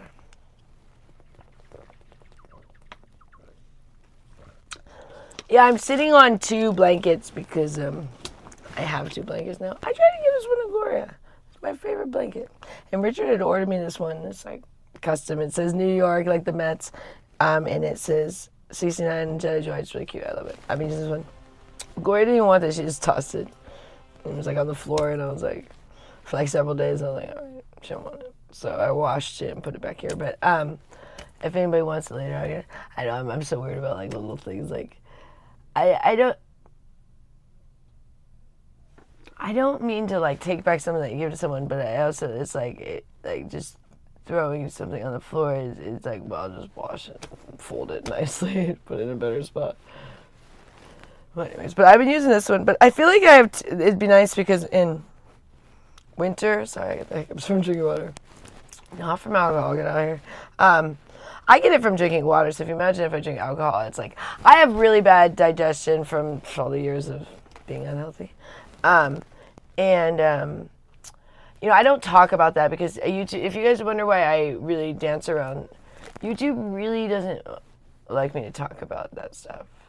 So that's why I really talk. I would love to talk about it, believe me. But that's why I kind of dance around. So anyone, it's, the eating disorder stuff. So I don't really talk about that. So you guys have to kind of like draw the lines when I'm talking about these things. But anyways, I really messed up my digestive system due to my eating disorder many years ago. And everything. But like I said, I've always had a very sensitive stomach. But when I first quit my eating disorder, we had to get me and Richard, he went and got it first, was all these, I was always paying for it. So he would have to go to the store to get this stuff of the, like, the probiotics. Oh my God, I took so many probiotics. Oh gosh, we spent a fortune at Walgreens buying, like, because we didn't know what to get. So he would be like, try them all. Because it was that bad when I was first recovering. But I still struggle with a little bit where I bloat a little more now than I was because I've been eating the bad food, and that's because of the candida overgrowth. You guys can read about that. That's the whole thing. I'll tell you a little bit about it. Candida overgrowth is we all have this fungus in our body called candida, and it's primarily in your stomach. But when you're eating healthy, there's no issue. But as soon as you start being really unhealthy, like excessive alcohol, excessive caffeine can even happen, excessive sugar, and even excessive fat, because they live in your fat cells and they feed on sugar. They're fungi. When you especially eat bad, and with me with the eating disorder for so many years, I got an overgrowth of them. So that means you have like too many of them in your stomach. So these guys are just like flourishing. There's like tons of them. Well, they're hungry. So they're the ones actually really sending a lot of the cravings to you too, because these things are like, feed me. And if you kind of cut back on what they're going to be like, wait, hold on, we were eating, what happened to our food supply? So they start, and when they die off, which they do die off if you stop feeding them, and you feed them by the unhealthy stuff, They just flourish. They flourish in bad environments. So the more disgusting your stomach is, so imagine like the more like waste in your stomach, the more they flourish. So, and especially the more things you can't digest and you get constipated, those guys are just like, oh, this is heaven, because they're just living in all that waste. I mean, that's what these fungi flourish in, the most disgusting environment, the most damp, dark, gross environment, you know. And so when you start to get healthy, they will die off, but then they release like 79 toxins in your body. So you start feeling like crap, and you have all these things. You might get lightheaded, you might get the bloating, you might, feel nauseous, you might all these things. You might think you need to go eat more sugar because they're trying to get you to eat. So they're like, oh, we're going to make it miserable to you, eat more sugar or whatever thing that you were doing that was unhealthy. And I'm not feeling that now. So I think I've actually cleared out my stomach pretty good. I don't think like I messed it up that much this time around. I guess just to say, like, I feel fortunate that I stopped soon. So the longer you're unhealthy, the worse environment your stomach's going to get. So I'm actually feeling pretty good today. Like, I feel strong about sticking with the keto carnivore diet and being healthy and definitely not drinking, like, ever. Like, not be like, oh, in the future I might. No, just never. Because I just don't want to pour poison in my body anymore. I'm 40, and now's a good time to take my health seriously, and it's been a real transition year for me. Some people may have not achieved that, and you might be older, It seems like Rich is kind of getting there, and he's older than me, so I feel like I achieved it pretty young, of like kind of really feeling like a newfound, like, these totally, like, I guess I had like my midlife crisis at younger, like at 40. It makes sense because I married an older guy, so I've kind of, in certain ways I act like a kid, but in certain ways I am more mature than others. So I kind of just feel like I'm good. Like I don't have that, like, oh my gosh, I want to go do these things like you want to do when you're young. You know what I mean? And I do get to still go to New York, which is a great adventure. But I am getting older, so each trip hopefully it'll be better because I'm going to be healthier. But it is tiring. Like when we lived there, it was 2021, but we got tired after a year. But I'm not no spring chicken, and I don't know. I just really feel like a newfound, like a fresh start of life, and I don't want to be mean anymore. I don't want to be angry. I don't want to be critical of other people. I don't want to be so bossy. Are you nervous about going to Manhattan? Joanne Sabo would like to know. Hi, Joanne Sabo. I'm actually not at this point because I know that I'm not going to drink. Like, that's just a commitment I'm going to make. Like, we were leaving that open-ended, but once now, like, we've decided, like, if anything, Richard would be pretty disappointed with me, and that's a good thing, you know what I mean? Because we've been like, no, it's just, and that's good because I think, like, me thinking like, oh, he's okay with it, but this was more my decision, but now, like, he's supporting my decision to not drink. So it's like, no, don't drink, what I mean? Whereas when I wanted to drink, he did support that a little bit in New York, but he never thought it was a great idea. But now I'm like, let's be supportive of me not drinking, what I mean? So don't be like, cool if I end up drinking, like I need you to be my support there. It might be my, my someone to check into, almost like your how people have their, in AA, your sponsor or whatever. Fusion says that NYC is a great party town, though. I know. The thing is, I'm 40 now, so like when I do try to partake, I already feel kind of out of place. I mean, the young people walking around, and and as good as you can look when you're 40, you're still 40. You're not 20. So like these girls, like, I always feel like I look good till I go to New York, and then I'm like, oh, that person looks good. Because they're young. You can't compete with young. Like in the sense of like, you might even have a better body, but like when someone is young, their skin is nicer. You know what I mean? So like there's a young energy there. I'm like the old lady there. So me walking around drunk at like 40 is not nearly as cool as if I was in my 20s. You know what I mean? Like the 20-year-olds do it, but I don't think it looks cool to anybody. I don't think I look like I feel where I'm like, oh, I'm young, and they're like, no, you're like some old lady, some drunk old lady walking around. You know what I mean? It's just it's not the right look. I need to be like the more responsible. Like I like when I'm, in my leopard jacket and I'm going to work and I, got my nice heels and I'm walking down Manhattan and I'm, sober and I'm, feeling like classy, not like sloshing around drunk. So, and there's a time and a place. Like I said, I'm not going to judge people when they're 20s, if you want to go through that, because, and maybe it's longer than 20s for, I'm not going to, like I said, age is relative, but for me at 40, I'm just done. And, I really did have a transition at 40. Like I said, the jumping out of the car when I was drunk happened a little bit before I turned 40. And then at 40, something kind of woke up on me. But then I've still done a little bit of drinking since I've been 40, because I turned 40 in March. So I drank a little bit in March and then now in July here. So now I'm like, what, I'm good. Like it was like I maybe had, needed a little bit more reminder. But it's never a good thing for me, and I'm actually starting to feel better and starting to get my confidence back a little bit, but it's not even fully back yet because I don't feel the way I normally feel, or like when I look in the mirror, like I'm like yeah. But when I'm in New York sober, I've been there sober. For one thing, we were sober for 6 months in New York. Didn't even and I was challenged every night with all kinds of things. People would offer me anything and everything. People have everything in New York. They're crazy there. But for one thing, I would never do something I've never done before with a stranger. That would be insane. So, I accidentally did that one trip, but I will not do that again. But that was because I was drinking. I make bad decisions when I drink. I did something I had never done before, and it was very scary a couple trips ago, but I was drinking. And so I make bad decisions. And I don't want to ever do something that I don't feel comfortable doing. And when you drink, you think everything seems great. Oh, sure. You know what I mean? So it's never a good idea to be intoxicated in my job on any level, especially with a stranger on any level. It's very dangerous to be intoxicated with a complete stranger and only you and that stranger. If your friends are around or something is one thing, but especially as a woman, you shouldn't put yourself intoxicated around someone you don't know, because that person might not have your best interests. You know what I mean? They might not look out for you. When you're with your friends or your family, they'll look out for you. If you get too intoxicated, the stranger might leave you on the street.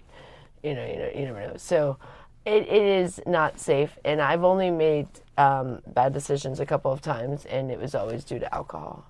If I'm not drinking, I don't ever make bad decisions when it comes to my job. So it's just I'm not saying no one should drink. I know we were really barking up people's trees for a while, but I definitely think there's a time and a place, and I think if it's affecting your life and in a negative way, then it might be time to stop. But when you're young, and I know when I was young, if you go out on the weekend or whatever, you do your thing, there's like I said, there's time and place for that. But at 40, for one thing, I'm not even someone that goes out. So all I do is just hole up in my hotel room and get wasted and pass out.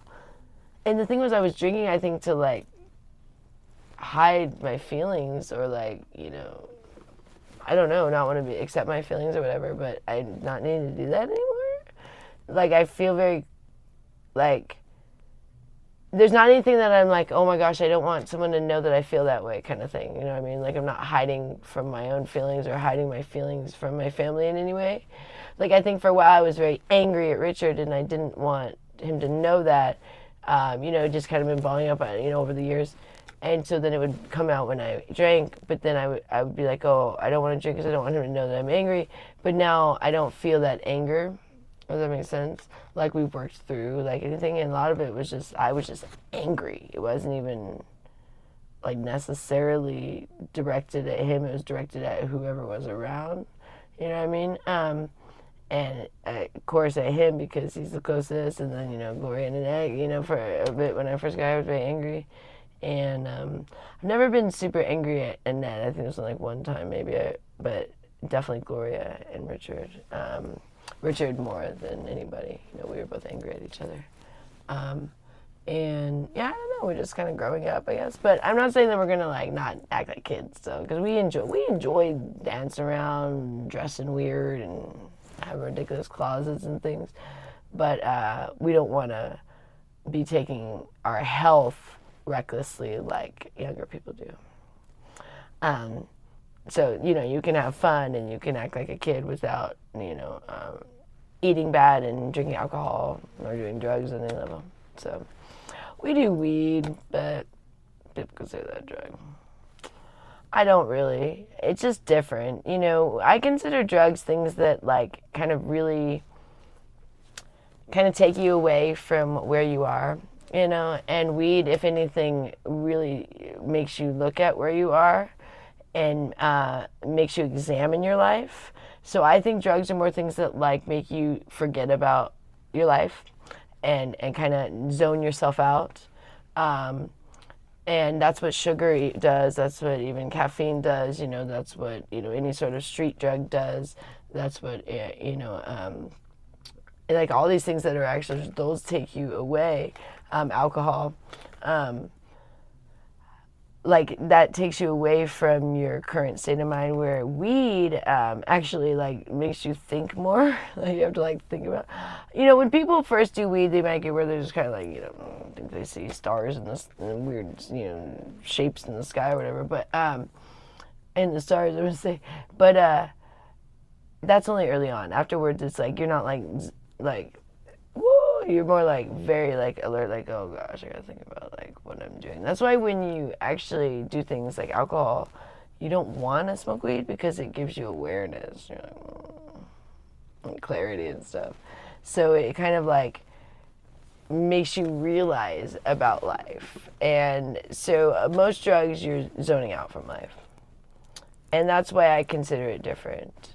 I mean, they consider it a drug, but I consider it a plant, and I consider it like a, you know, something that kind of gives you an uplifting but like relaxed, calming overall thing where I know like a lot of sativa can make you pretty anxious, like it did with me, but that was probably more me just dealing with other stuff, like, but you know what I mean? But like I just was anxious. So the weed wasn't making me anxious, I was just anxious. But now that I'm not so anxious, like, and I still deal with anxiety a little bit, but I think the more I kind of like just really examine my life and examine what I was doing to cause that anxiety, the less anxious I am. So a lot of it was just, yeah, me just being angry and thinking everything had to be just a certain way and kind of controlling, you know, my way or the highway kind of thing. It was causing more anxiety because like, oh, you didn't do it my way, you didn't, you know. But the big wake up call was first when I banged the car at the dumpster thing, because I was always so like, oh, I don't ever get in an accident, you know, and because Richard had already banged the car a couple times, and I kind of just thought I was, you know, holier than thou and kind of irritated. Like I would never make a big deal when he would do it, but deep down you're kind of like, you know, I'm better driving you kind of attitude. And then when I did that, I was like, so that was my first kind of like, and then. But prior to that, I think was when I untucked and rolled out of the car, and that was like, oh, I mean, what idiot does that? You know what I mean?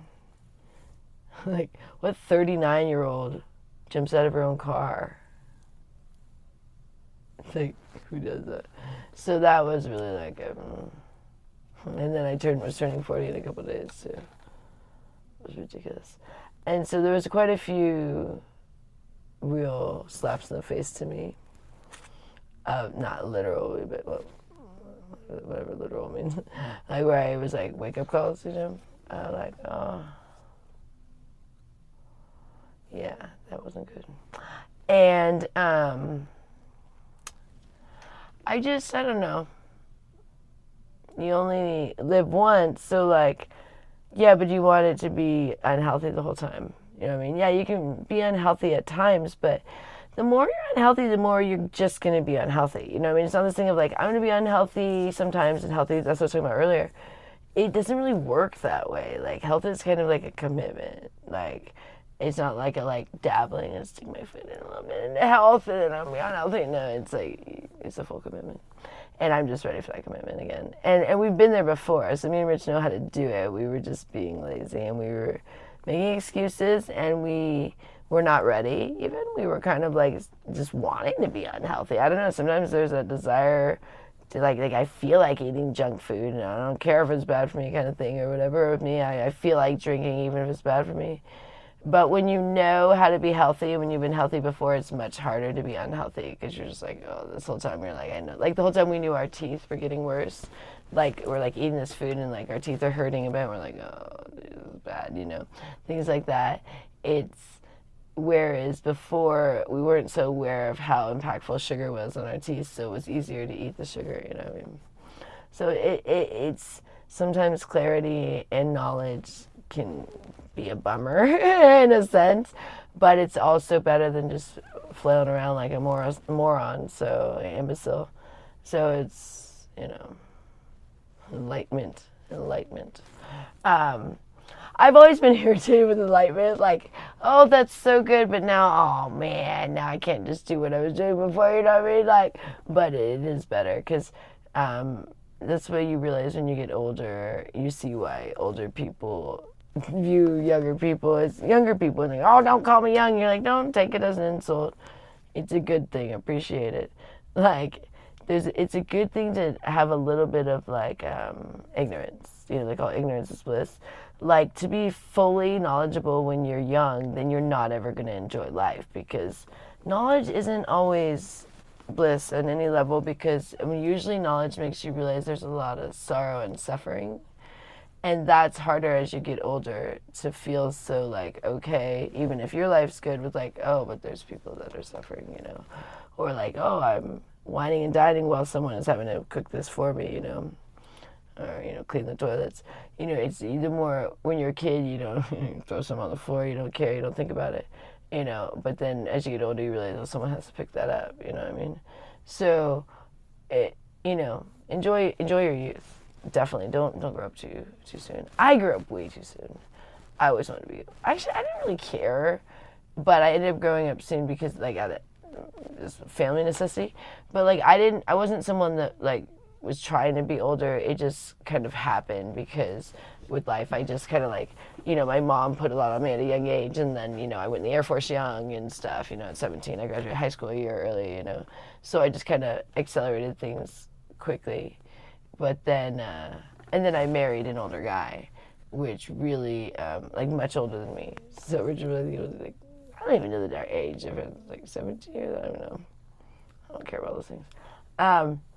And it was, yeah, 17 years. So I'm 40, he's 57, yeah. That's the only reason why I know, because right now it's easy.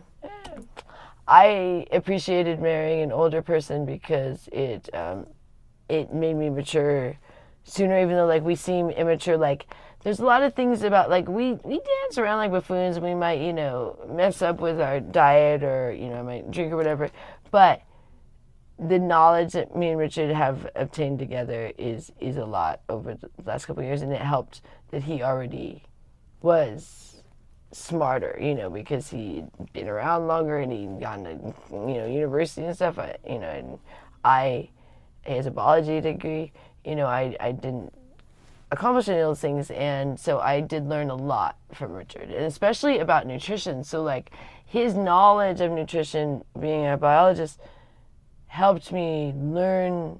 Like, when I read, I understood more than I had understood before. And so, but sometimes it's good to be young at heart, and just carefree and not worry and not have all the responsibilities or concerns that you do as an adult, as a, like, full-on adult, you know. I know you're an adult at 18, but, you know, when you're, like, you know, really feel like an adult, where you feel like, oh gosh, like, now I gotta pay bills, now I gotta have less responsibility, I can't just rely on my parents, you know, that kind of adult. When you're basically on your own. Basically on your own is a full adult. Because anytime you're still kind of reliant on your parents financially, you're not really an adult. Because you just, you know, you could run to mom and dad. That's not really, like, what adults can do, you know? So, like, that was, like, with me, that happened really young, because, like, my mom died. You know, my dad has never been, like, oh gosh, getting a penny from my dad. I'd rather get it from anybody else. So there was a short time that he was giving me $300 a month while I was in school for rent, but that didn't pay my rent, like a portion of my rent. for when I was going to community college for about, less than a year. But oh my God, it was the biggest nightmare to go get this check from my dad every month. It was like, he would just, I'd have to spend like all day with him to get this check too for the $300. And then he would just like take forever to write this thing. I mean, it was just like the longest ordeal to get this check from my dad for $300. I was just like, forget it. We'll get it somewhere else. Oh my God. It means such a to-do, and you couldn't ask him to be all offended. You know, just wait till he was ready to midnight or whatever, give you a check. Oh, a nightmare. Thanks, Dad. It was his idea too, and then he just made it such a to-do. Oh, so I've always preferred to just make my own money than ever get money from my parents. But there's a handful of times that we were in need that, you know, I thought that I could reach out to my dad for something, like when I broke my foot in Panama. No, he don't care. No. You chose your path, you gotta live it. Which is, it's good because it did make me have to just kind of like do things on my own and not be so codependent. But I always had Rich, which was good. You know, early on I didn't, when my mom first said, but once I had Rich, once you have like somebody you can get through life, it's hard on your own, like with nobody, like no parent, no partner. I mean, life's very difficult all on your own. So I would recommend to have somebody in your life. It doesn't have to be, you know, a partner or a parent or whatever, but even if it's a good friend, somebody that can help you. Because life is very hard. I always wanted to be like independent on my own, but I rely on Rich a lot. And I'm okay admitting that, like, I need his support. I mean, I ask him about everything. Like, anything I do, I pretty much ask him. Like, I'm like, should I do this or not? Just because, like, I mean, not anything, but, you know, like, if it's something that we could sit and talk about, you know, I mean, it's like, you know, even before lately, whenever I said, is it okay if I go eat the food? He said, well, I don't think you should, but if you really need to, you know, I mean, if you need to eat junk food, but, you know, so we talked about it before, but then, you know, but now we're, like, committed to, like, we talked about that, you know, so we talk about these things, and it's good to run stuff by another person and to have that accountability, and especially with addiction, if you're trying to get off of any addiction, to try to do it on your own is very difficult, because you're the day that you falter, like in the sense of where you have a really bad day, who do you go to like you're gonna, you know what I mean? I'm saying the day that you're about to falter, I should say, like you need that day to go to someone like, oh, I'm struggling today, please help me, you know what I mean? Because some days you're really strong, but not every day you are. So that's where they have like sponsors and stuff for like AA and things, and NA and all those things. But I never went to AA. I never got into drugs. It wasn't really my thing. I liked alcohol. But I went to AA for several years, actually. I would go to so many meetings. Oh, gosh. I was like, give me something to do. I became obsessed with going to meetings rather than drinking. I would just like go to this one place had like meeting after meeting, so you could just like sit there. They were pretty good meetings. It was a pretty cool place. I mean, and there was coffee back then. I drank a lot of coffee, so I would just sit there and drink coffee and sit in AA meeting after AA meeting. Sometimes I go to like 5 in a day. Also, sometimes I go to different ones, because there was like ones in Vancouver, Washington, and the ones in Portland, Oregon. So depending, people would be like, oh, there's one over here. They were such a like hangout thing, you know. So you would just sometimes be at people's houses. You just, Ready for lunch? yeah. I'm gonna start making lunch. Okay, you're gonna make it? Yeah, I'll do that. Okay. I'm gonna take some mulligans here. Okay, and then, or do you, oh yeah, you make it, and then when it's done, then we'll switch off. Does that sound good? Yeah, saying Richard was downfall is just projection. What? Oh, they're trying to say that I'm your downfall. Oh, get out of here. No. Oh, for one thing, when I met Richard, I was in a way worse state than I am now. Like, for one thing, I didn't want to live, ever. Like, I couldn't succeed with not living, which was super irritating. So I kept trying. And I was basically killing myself every day with just my choices of the eating disorder, and I was very bad at my eating disorder and very bad in alcohol when I first met Richard. And then I just continued that when we went to Panama. And that's what I didn't want, someone that was going to make me stop. I basically, when we got together, I was like, it was kind of like in that movie with Leaving Las Vegas with Nicolas Cage. I was like, don't tell me to stop drinking or stop drinking my eating disorder. Like, that's the one thing. Like, and he didn't for a while, but eventually he did because it was getting bad. Tell you what, when you guys are with someone for 13 years, you guys are married for 11 years, then you guys come talk to us. Yeah. But if you guys go like, oh, he, was being codependent and let you, I wasn't going to be with anyone that wasn't going to let me. So it took him, I think ultimately he knew he would eventually get me out of it because otherwise I was going to die. But, I wasn't going to be with anyone that was not going to allow me to do my addiction at the time. So, luckily, Richard, because he had to put up with a lot at the beginning, especially with my drinking in the beginning. I was really out of control. I was super out of control with my, it was bad. Like I would go missing. I would take off. I would, drink and drive. I would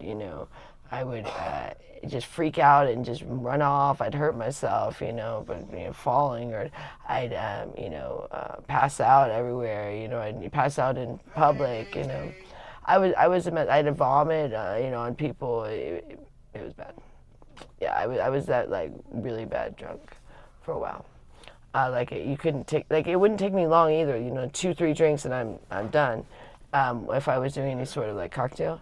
So if we went anywhere, if we ever went to dinner or if we went to a bar, me and Richard, it would only be 3 drinks and I'm just wasted. And so now you have to, basically carry me out of the bar or something. So, and I was wanting to do these things. I wasn't going to not let him. I mean, he never wanted to go to bars because it was always a nightmare. And I'd be like, I want to go. Because I used to love going to bars, so I would drag him out to go to these bars and then I'd have 3 drinks and be we're so wasted. You have to carry me out of the place. So it was really bad back then, really bad. So anyways. Yeah, he's put up with a lot with me. And that's it. Yeah. Are you gonna give me the 90-10? Yeah. So we're doing this thing where we're buying the 3-pack at Smith's of the 85. They have a 3-pack. They don't have a 3-pack of the 90-10. They have a 3-pack of the 85. So Richard is doing the 85, and then I'm doing the 90-10. But today we have 2 90-10 and 1 85. So I'm gonna do 2 90-10 and 1 85. But I prefer the 90-10. And Richard eats so many other things, so it's not like I'm trying to be oh, I'm so much more important. It's just he eats the other things, so it's not as big a deal. He doesn't care, and he likes the 85. So, but the 90-10 is a little more. But I think what I'm going to do is, I don't know what I'm going to do. But I don't really like the 85 as much, so.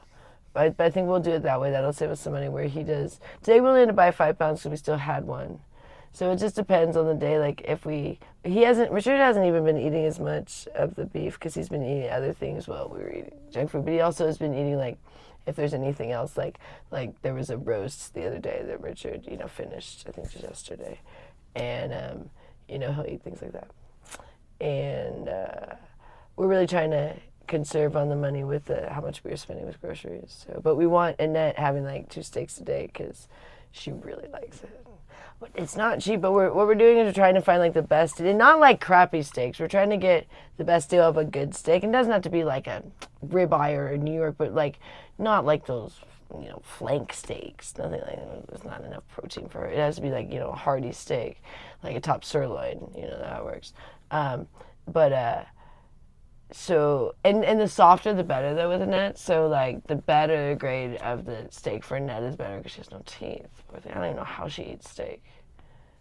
I don't know how she eats anything. We try to get the dentures. She doesn't want them. But early on, we thought she was just going to only be smoothies until she got her dentures and stuff. So we were making her smoothies. We didn't think she'd be able to eat, and then she just eats. And I just don't know how. I mean, we cut it for her, but I don't know. She does a poor thing.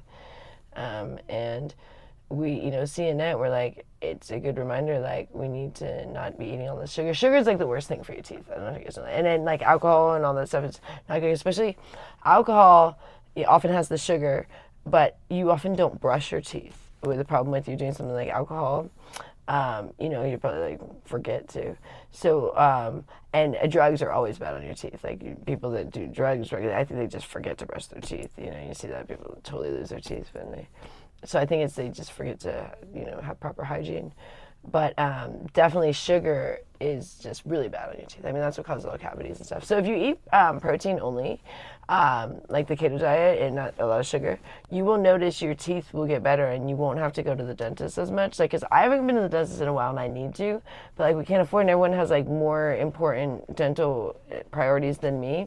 So like, but if I start eating sugar, I can already tell like my tooth is starting to hurt, and then I'll need like to go to the dentist too, and it's not something that we can afford. Dental work is so expensive. So it's very important for even finances that, and the food costs a lot. Like even if like, okay, we do, you know, try to eat what they're not eating, but still like, you know, they might eat it the next day and now we have to get more because we finished it, you know what I mean? Like, so, you know, because you do sometimes eat leftovers of things. Not that often, but sometimes. So it's like, but now there's never leftovers because we're finishing it. So, you know, it does cost more money. So it is quite an expense, even if you think, oh, I'm just eating what they're not eating. Yeah, but they will once in a while eat a leftover, and now they don't have the opportunity to eat leftover because we finished it, you know. Primarily Rich eats a lot more than me. But we eat way more than Gloria and Annette, both of us. Like, those two, like, barely eat. They're inspiring of like to be more zen and you know, everything in moderation and you know, more like meditative of like not like this overeating thing, you know, stuffing our faces so quickly. Gloria, oh my God, I usually get so irritated how long it takes her to eat, because it was irritating in the sense of like, how can she do that while I scarf my food kind of thing, you know? How can she literally sit and look at half a piece of pizza for an entire day? Like, she won't even finish half a piece of pizza. And I'm like, how does someone do that? Like, how do you eat like 2 bites of a piece of pizza and just put it aside and just look at it all day? It would drive me nuts. I'd be like, there'd be no way I had to finish that piece of pizza. Like, she just has this, like, she's sitting there with all this chocolate around her, little snacks. I'm like, no way. I mean, I can avoid the things if they're not in front of me, but if they're, like, all day in front of me, not very long. Either I have to move them or I'm going to eat them, you know what I mean? This is where I'm just going to be irritated all day. It doesn't even bother her. Just like, it's so, like, inspiring of to be more like that and to be less the way I was. So I don't like want to like look at that and be angry, but look at that and be like, I should be like that, you know? Like, I was angry because I'm not that way. So I'm like, how are you that way and I'm not? You know, we get angry when we're actually kind of jealous, because like we're usually jealous when someone is doing something that we have a hard time doing or can't do. You know what I mean? And we're like, oh, I don't want to do that anyways. Really? Then why are you so angry? You know? So yeah, I don't know. I'm really trying to learn from Gloria instead of judging her. A lot of my anger was because I was really just irritated that she was doing things that I wish I could do. Like, and this is, like I said, like, be like so zen and be so chill and not get so upset while we're running around like maniacs half the time. And then also just, you know, her thing of just feeling good to go in the gym, and just like she's doesn't take much to appease her. Or, you know, with us, we have to be entertained, you know, so much. A lot of people, especially younger gen. Gloria just sits there, she literally watched Dr. Phil on a marathon for a year. I could never. I mean, I'm so tired of his voice. It's like, oh, she's been watching. She'll just watch. They have like some channel that only plays Dr. Phil, and that's all she watches. And I'm like, I don't know how she can do that. And she's like happy, like she's not like we ask her, oh, you happy? Watch it. It's probably been Deep Down been like teaching us, because like all day long he's like giving advice to everybody. So every time we're out there, it's like you hear Dr. Phil's advice on everything in life. Probably has been actually helping us in the last, like, she's been watching for like a month almost, Dr. Phil, like every day. And he's giving all the advice, you know, on eating disorders, on, you know, on grief, on, you know, on addiction, on alcoholism, you know. And I'm hearing it while I'm out there. Alcoholics, he's talking about. But now that I don't want to drink, then I don't feel so hungry. That's the other thing too. I think when I was like kind of wanting to drink, I didn't want to accept reality because I didn't want to hear that alcoholism is bad, and that, you know, alcohol is bad, and that I'm an alcoholic, and all these things. Like, it was kind of like I was being more like, you know, like I was watching that movie, Leaving Las Vegas, and I'm seeing like all this stuff. Like, we were watching someone talk about it on YouTube. We watched the movie too, but we were also watching, and someone was talking about, you know, the alcohol, because that's the main issue, and just, you know, how bad it is. And I was like, listening, but still like, you know, kind of wanted to be like, because I still wanted to drink. But now I'm fully absorbing what I heard and being like, oh, and I did learn, and now, and it did help, because while I was watching that, I was like, do I really want to keep drinking? Like, when you hear like the effects it has on you. And it like I said, knowledge is definitely not bliss, but it also, do you want to forever be doing something unhealthy when you could know otherwise, or do you forever want to be, you know, looking like an idiot running around, you know? But like I said, there's a time and a place. And I'm done with kind of looking at an idiot. I also, you know, made some bad decisions about the channel when I was in New York because I was drunk. I only make bad decisions when I'm drunk. So it's like, just don't get drunk and you won't make bad decisions. Like, yeah, I don't drink alcohol and I won't make bad decisions. All right, there you go. I'm going to do that. Then it's like such an easy thing for me, because I'm a very responsible and very, you know, organized, and I don't miss appointments. I don't, you know, forget to do things. Very rarely ever. You know, I'm very like structured that way. But when I drink, it's like, who the heck knows what's going on? And so that's why it causes a lot of chaos in the family, because they rely on me to be a certain way, and then when I'm so far the other way, too, it can be a real shakeup for everybody. And I become very demanding, where I'm just like, I don't feel good, you go do this, go do that, get this for me, you know, because I really don't, like, in the, you know, and I feel like it's okay, because I'm like, well, I worked, but I don't have to be like that, and I don't have to spend like a week or two recovering after New York. I could just be fine when I get back if I don't drink. And even the sugar, I can bounce back pretty quick from that. But I'm hoping to not even mess with the sugar. But that would be the lesser of the evils. So I'm like, if anything I falter on, I'm going to have to be the sugar, not on the alcohol. And I hope both. I just hope I kind of stay on my keto diet. But definitely, I'm giving myself the, if it gets too difficult where I can't resist, then go for the sugar, not the alcohol. And then, like I said, because that's what they always would advise you, even in AA, like, eat a candy bar if you're craving. But for me, I don't like to eat a candy bar, so I'd rather try to stick with my protein. But like I said, if it comes down to where, oh my gosh, I just want to drink so bad, then eat something that's sugary instead of alcohol. Yeah, so Richard and I had a good time going to Smith's this morning. They got a bunch of goodies for going in. They got some fruit and stuff.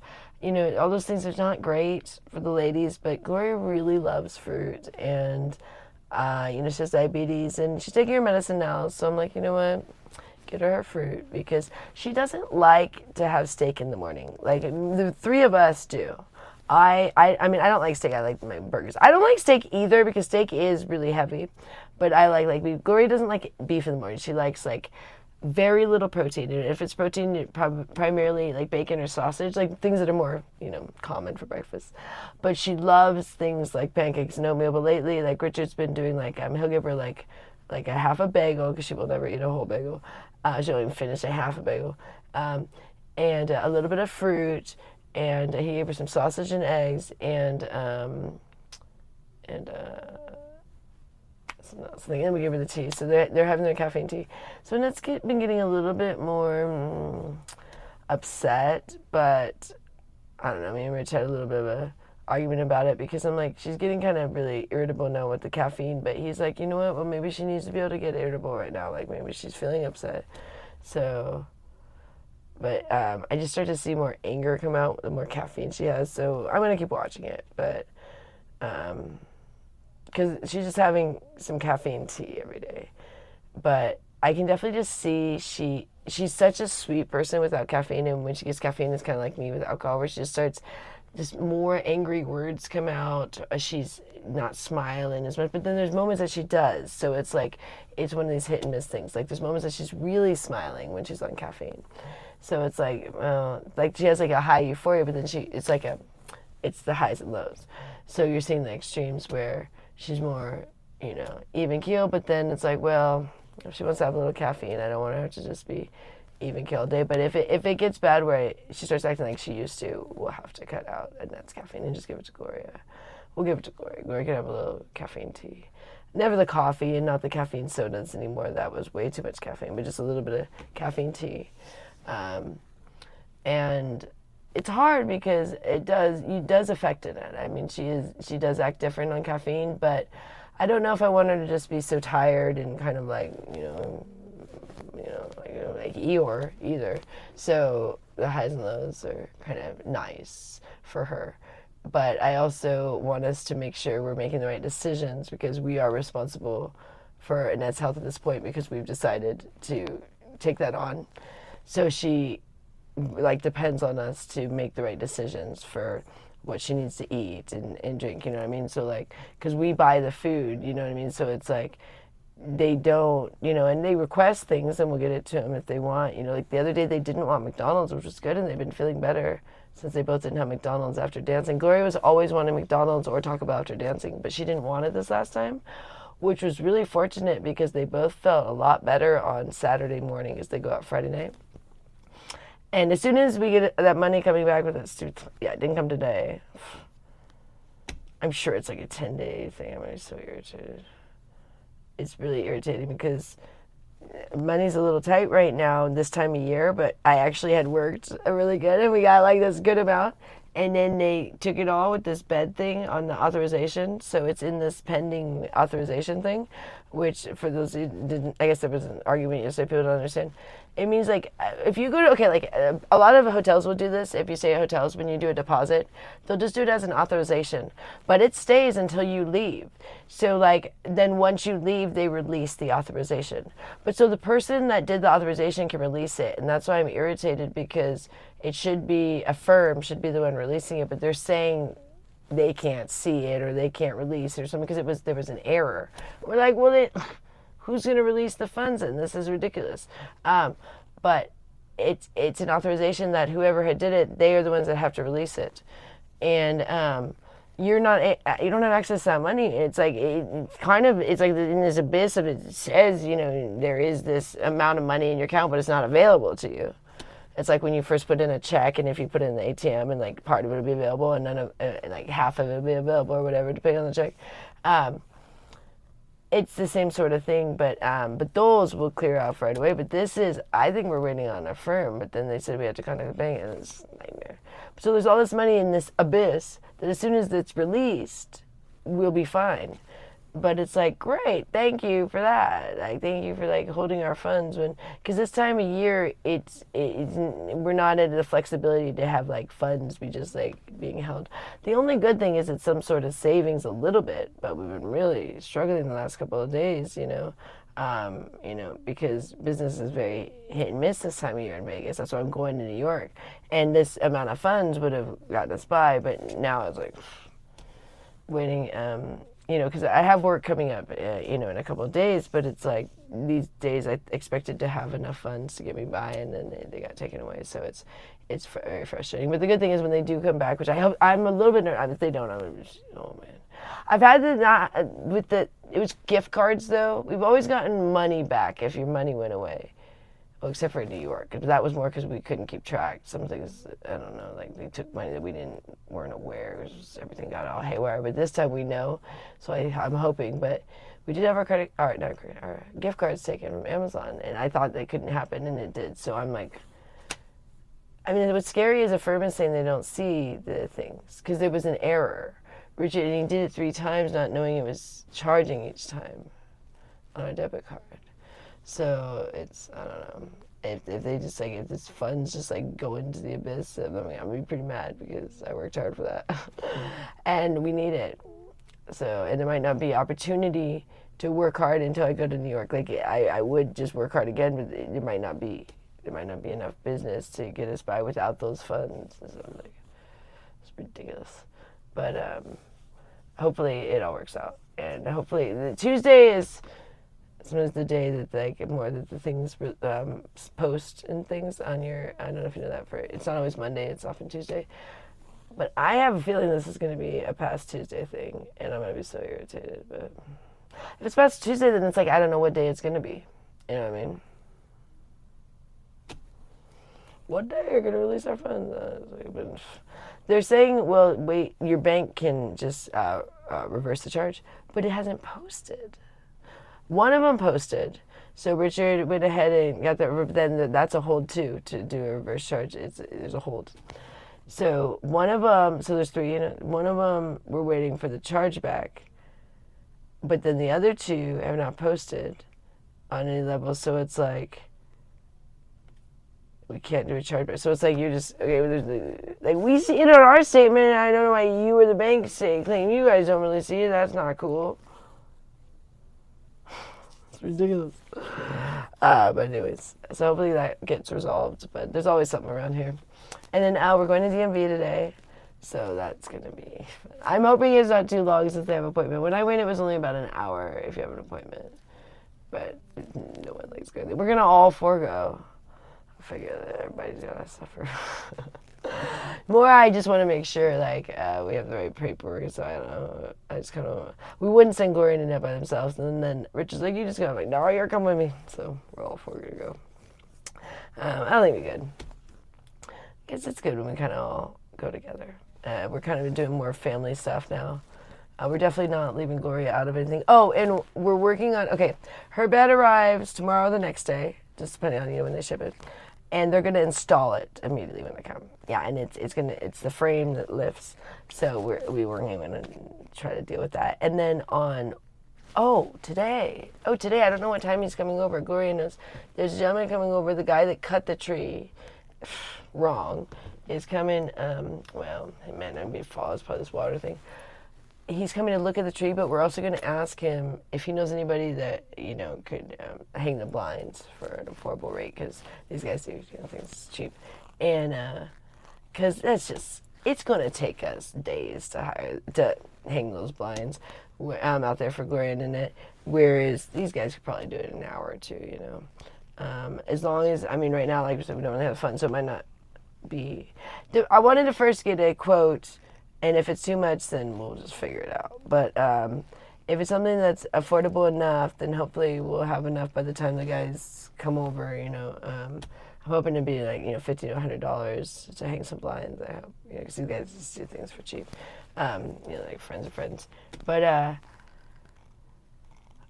if it's any more than that, I'll figure out how to do it myself. Rich will do it, because we don't really have that kind of money to, pay a fortune to have someone hang it. But I'm hoping it could be $50 or $100. So just come in. They're pretty simple. They're just, and these, it's not like you're not hiring. They're not a business. There's just like some handymen, that do things for people. And I know Gloria used to pay them like $50 and they'd come in and fix all kinds of stuff for her. So I don't think that's outlandish. But if they're wanting way more, I never know what. I left the chapter again. I gotta put like chapstick on before I come on here. I'm drinking some more water.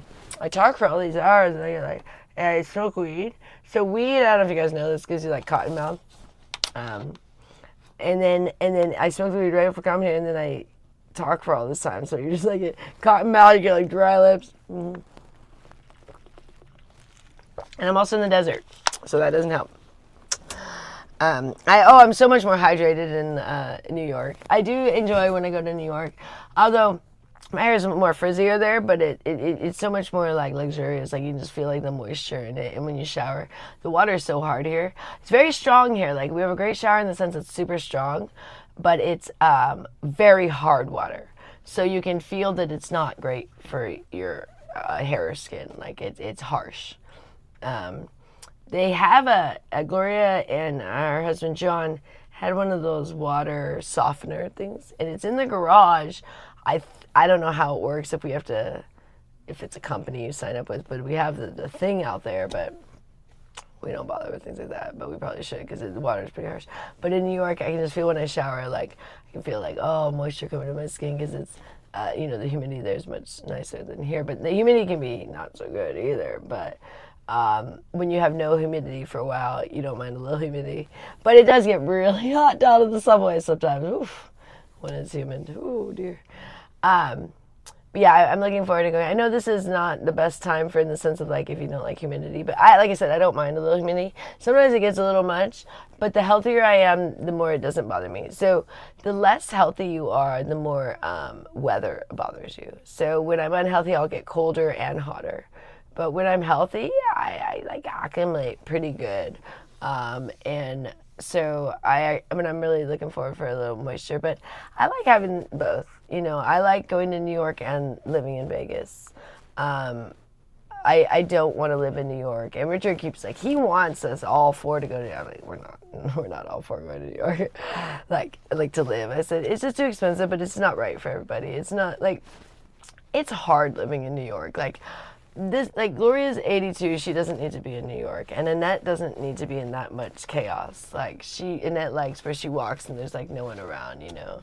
It's very, you know, desolate out here. She likes that when she walks around. She doesn't want like in New York, it's too much. Like with her condition with the schizoaffective disorder, that's a lot with all the people. I mean, most people have probably the same condition. They're walking around. I mean, it's like, it's a lot of energy for her to take in, because you know she takes in a lot of that of other people, and it's just not the right space for either of them. And I'm like, Richard, you forget. Richard complained the whole time we lived in New York. Like, I moved from New York, I'm going back to Vegas. And now, like, in Vegas, he's like, I'm going back to New York. I'm like, you don't even remember that. You complained the whole time we lived in New York. No, I didn't. I'm like, every day. I was like, I want to move. He was the one that finally got us to move. But, I mean, he liked it at moments, but he wanted to go. Because it was tiring, and it was draining us, and we weren't getting ahead. We were surviving because you can in New York. I mean, you have to work really hard, but you can survive because there is the business. There's the steady flow of business for most people's jobs there. But you can't get off the treadmill. I mean, not for a second. I mean, we would have been done if we started to really get sick, and I was starting to get sick because, yeah, if I got sick for like 2 weeks in New York, we would have been done. I mean, that never happened. While I was there, I was, you know, very unhealthy, but I worked like every day, but there would have been no way. So it's not a sustainable lifestyle. Here, I mean, like I was barely worked for 2 weeks when I got back from New York, you know, and it doesn't even matter. It's like the overhead is so much less than anything in New York. I mean, even everything with Gloria's bills is less than what we were paying in New York, but the problem is I was working more in New York. So, I mean, like I was working so now I'm in Vegas trying to pay very expensive bills, which in New York it'd be no problem. That's why I'm having to go to New York, but having to go to New York, well, that's an expense because you have to pay for your hotels, you have to get there. I mean, it's the whole thing. I have to leave here, you know what I mean? It's very different when we lived here every day, but if I don't drink, it'll be a lot easier for me to do this. You know what I mean? For it to be like, okay, I go there and then I bounce back and go right back to work in Vegas, and then I won't have to go as often. This time was definitely my own doing because I didn't basically work for 2 weeks. I mean, a little bit, but like I missed a lot of business. Like Richard would be like, this person wants to see you, and I'm like, I don't feel good. You know, right? Because I was just like out of it for like 2 weeks. I just didn't feel good. You know, I was like, I just didn't feel good like at all. Like I just, like, not the full 2 weeks, but I mean, there was a good 2 weeks that I wasn't like doing what I normally do. You know, not like getting up early, not being as productive, not, you know, cleaning much, you know, not doing just the bare minimum. Now I'm like really starting to get my energy back. And even though I ate bad yesterday, like today I feel really re-energized. And Richard's making my burgers for lunch, and I made it. It's 12. So I didn't eat too early for lunch, because it is an issue when you sit at home, and if you're only eating 3 meals, you go, oh, maybe I'll just eat my second meal a little early, you know. But then what do you do in the evening? You eat all your meals early. So I mean, you set yourself up for failure like that. So just spread them out if you're trying to do meals. Just eat meals when like it's your time. Maybe your time isn't. Mine is like around, you know, 8 a.m., around, you know, 11, 12, and around like 5 p.m. That's, you know, when I like to do my meals. Maybe yours is different times, but like try not to scrunch them two together. Otherwise, one thing, you're going to get really full, and then you're going to be hungry later. So you're going to feel like, ooh, and that's why we were sleeping a lot, because I was scrunching my meals too quick. And then just going to sleep, you know, like a bear hibernating. A bear! Spread it out, and you don't feel so full. because I was eating the same amount of food, but it was like condensing the time frame. And some people say to eat that way. Some people do that where they only eat once. I find that insanely difficult. Starve yourself all day and just eat once? No, thank you. That sounds like torture. Like, I think that's like the Joe Rogan diet.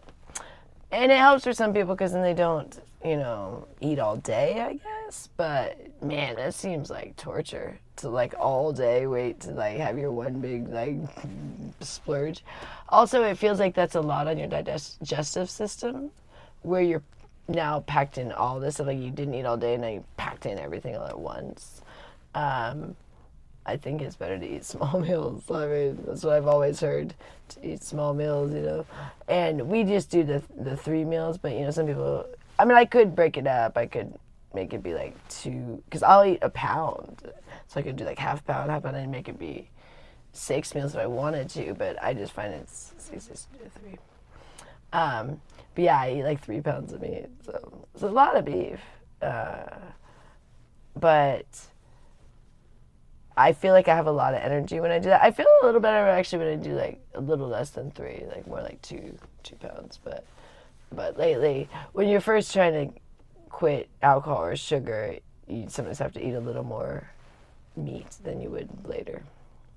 But yeah, Rich is making the burgers. I'm getting tired, as you guys see. I'm gonna do a bong hit in a minute here. We have what do we have? It's the same one. We haven't gotten to get, it's the same one, so I think it's called like Zope or something. It was the same one, we got 2. It was the SFVOG, so San Fernando Valley OG, and then it was like Zope, I want to say, so something like that. But I preferred the SFVOG than the other one. But we'll have to go probably tomorrow or the next day, but we don't go very often anymore. And we still have plenty of concentrate. The concentrate, we rarely run out. We run out of the flour, but we don't use the flour that much, so it's like it takes us a while now to run out of the flour.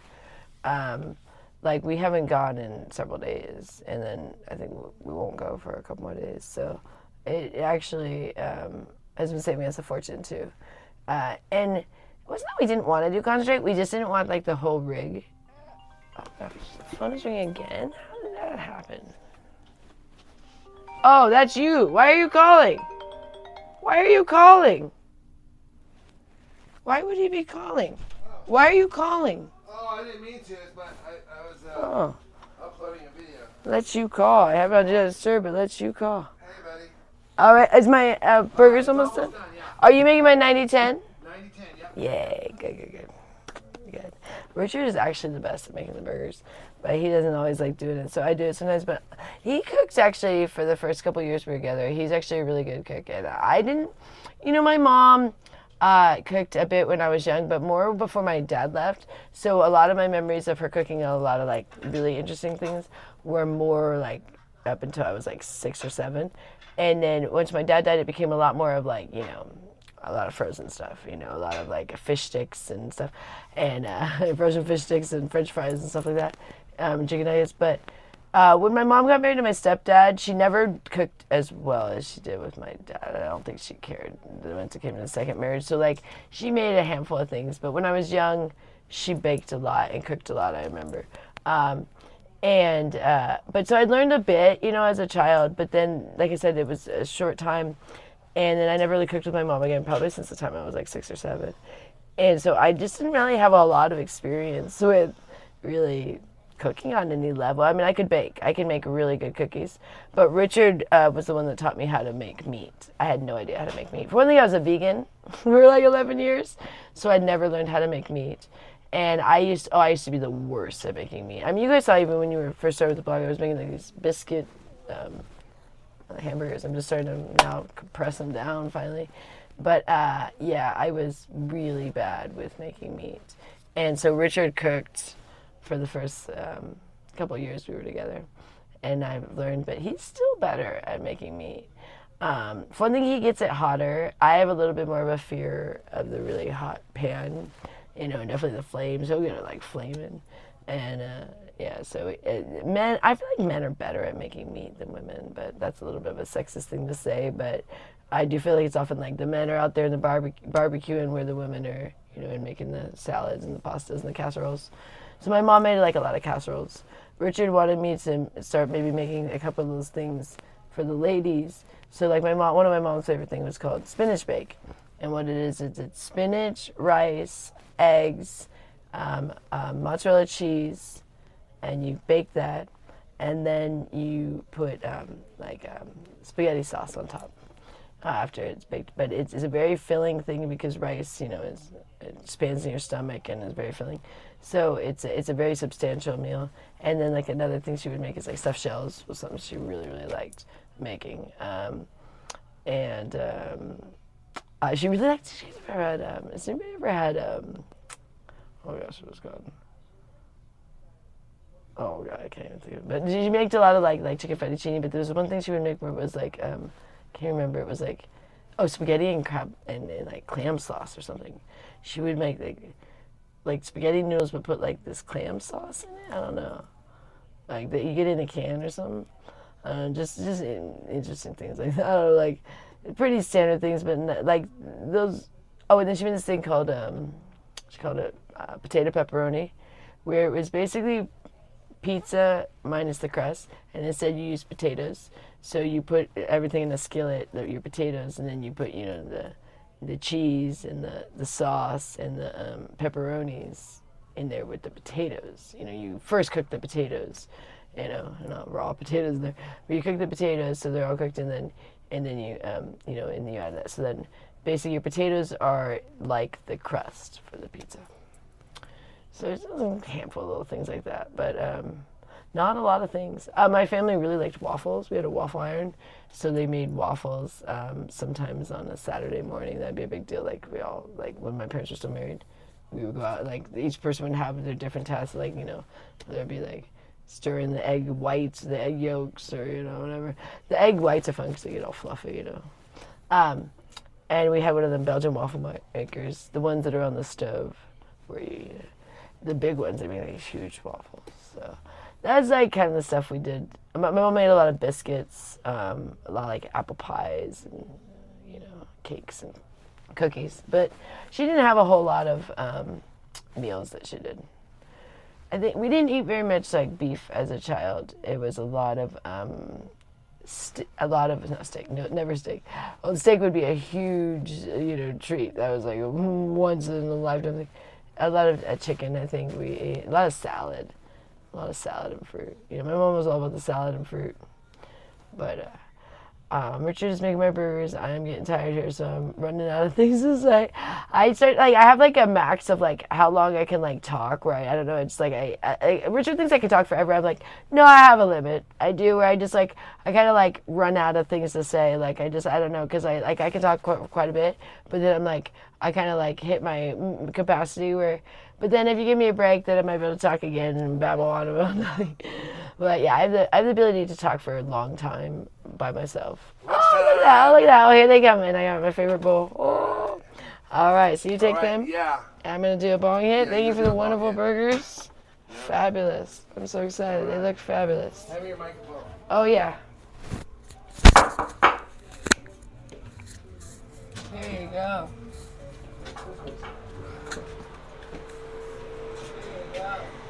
Thank you. Hold on, guys. 1 second. 1 second. 1 second here.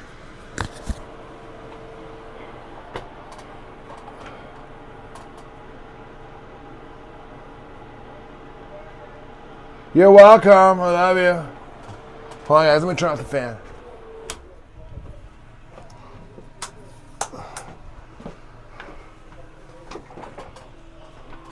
All right.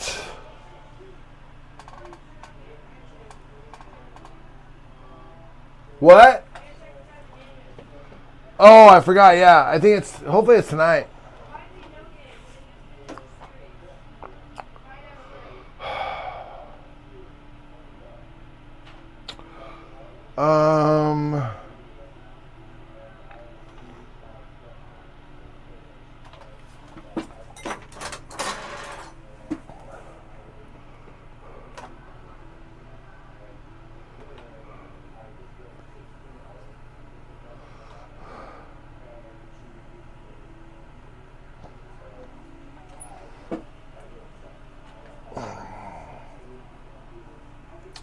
Hey everyone. Yeah, welcome to the Jedi Dry Rich Show.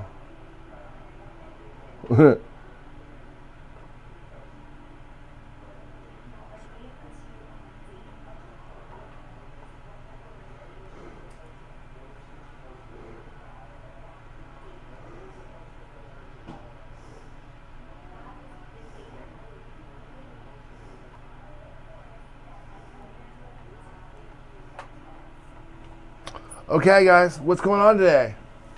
I made myself lunch, so this is what, okay.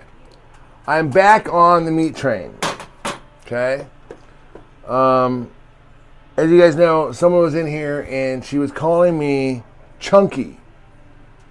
So, you know, I'm a real person, you know, and I have real feelings. So, that hit home. That hit home. Yeah. You hit my hurt phone feeling. My hurt feeling phone. My hurt feelings phone.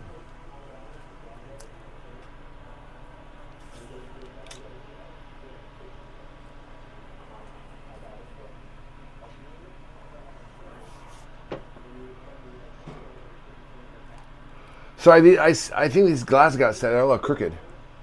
Yeah. So, anyways, point is, it inspired me. We're gonna do this guy right here.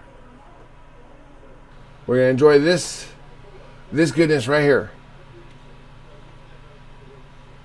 So that will be our meal today.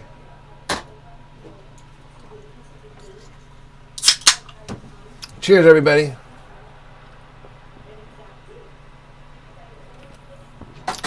Thanks, Olive Cat.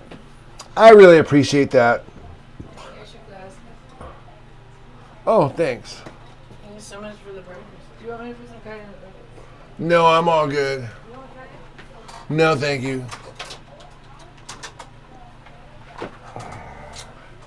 Yeah, so,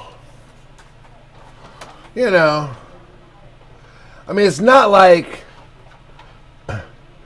I'm still playing soccer anymore. You know, I was all state in high school, and I went on. You can look it up. I was the captain, the varsity soccer team, and then back then I could eat whatever I wanted, and not really worry too much about it, because like my job was like like after every day was like spending like 3 or 4 hours chasing a ball.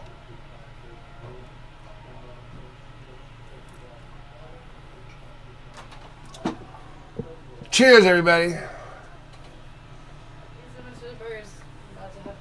Oh yeah, and I just want the Tabasco sauce. All I need. Oh yeah. Do you need water? No, I think I got my water right here. I'm just gonna wrap it up with the folks and take it from there. Hey man, we haven't done this in a while, have we? I gotta wear this out more. Yeah, I love it. That's what I know. I love this hat too. I gotta wear this hat out more. Knock this over. Okay.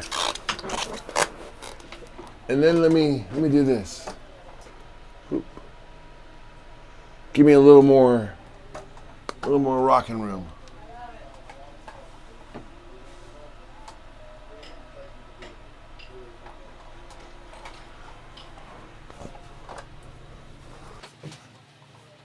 Let me do this.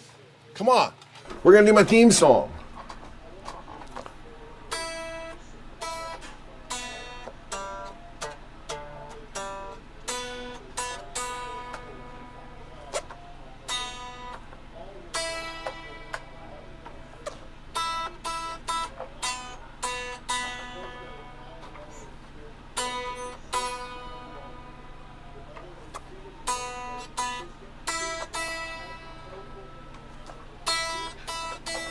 Right on. Yeah, I will implore with you at home to do your best to sing along.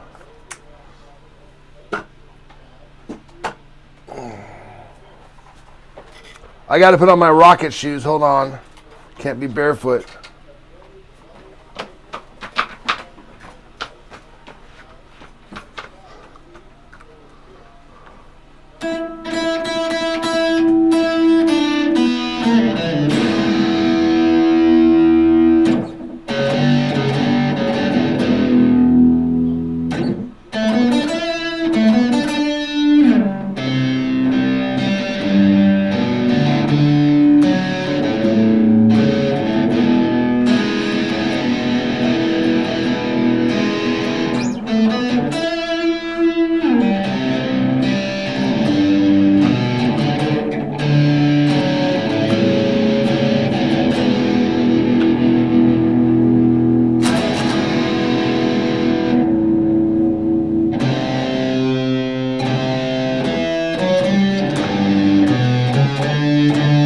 Annette. How was lunch? I just made lunch for Gloria and Annette and them, and then I made some for myself. And I always make my food last, just make sure that everybody has enough. I had a sandwich, a turkey sandwich, avocado, and some grapes, and some macaroni salad for Gloria, and for Annette, we did a New York strip steak with macaroni salad. And as you know, for Joy and I, Joy did 90-10 beef, which is it's the essential beef you need for the diet. 90-10, but it's a little cheaper. You save yourself $1 a pound if you go with the 85. And since I don't care that much, and 85 is way better than what I was eating yesterday. So, not yesterday. I mean yesterday, like metaphorically yesterday.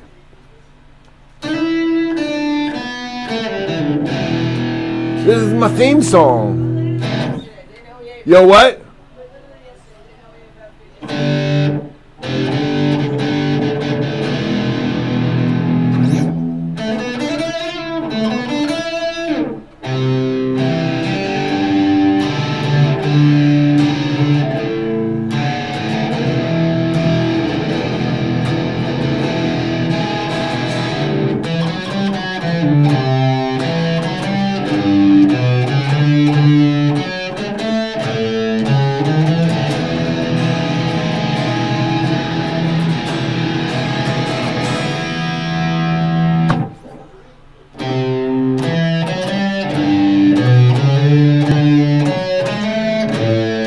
You know, I want this song, but I got to polish it up. I got to work on it, of course.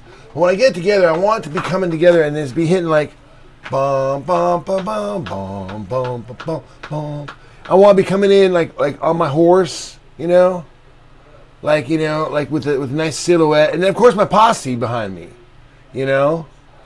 I mean, if you guys don't mind, I don't mean to be like taking the showcase, but it's just the vision in my head, you know. I mean, you'd probably be freaked out if I had a vision of you, the centerpiece of my vision, and I'm following you. Wouldn't that be a little weird to you when you're like, wait, like why is he imagining me? So it's not an arrogant thing. It's just the way we're all designed. You know, it's kind of like the way we, you know, like the first person who thought of God. You know, basically imagined himself, and then he drew a picture of him, and now we all look like Saint Peter. You know, and we all think that whatever. So however it went down, you know, I'm not a theologian. I'm not that level. You know, I didn't go to Princeton or anything like that.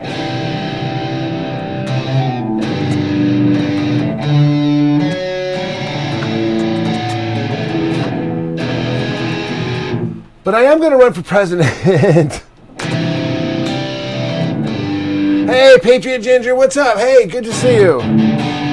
Hey, I always appreciate a lively debate. I think it's good. I think it's good way to start the day.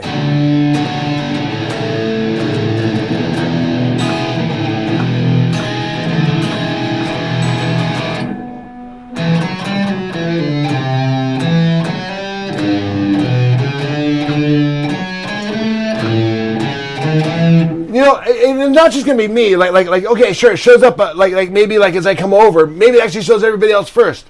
Maybe kind of like kind of does the theme and it like zooms in on like on Mark Fusion. You know, like over there, and he's got his cowboy hat on, he's got his horse on, he's got his vest on. Maybe he's wearing a badge. Maybe he's the sheriff. I don't know. Maybe Mark Fusion's sheriff. Hey, I roll with everybody, man. I tell you what. I used to play cards with the chief of police of Aspen.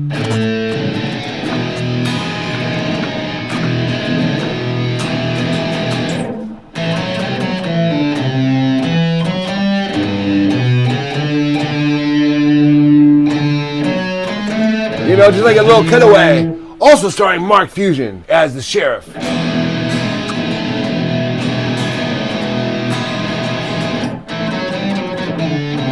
And then, like, I can just see Grace dressed up.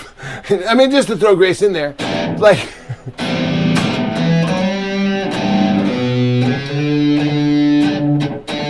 hey, Adriana Lally, what's up? What's up?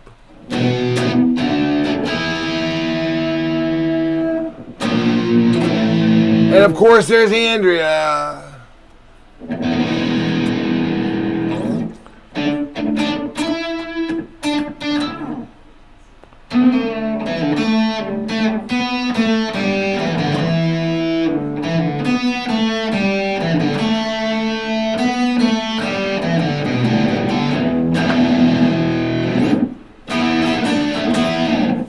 All right. Okay, enough of the rock and rolling with Jedi Rich. I think we've done enough of that. We've seen enough of the Jedi Rich show. Ugh. Man. I keep people entertained in the household, believe it or not.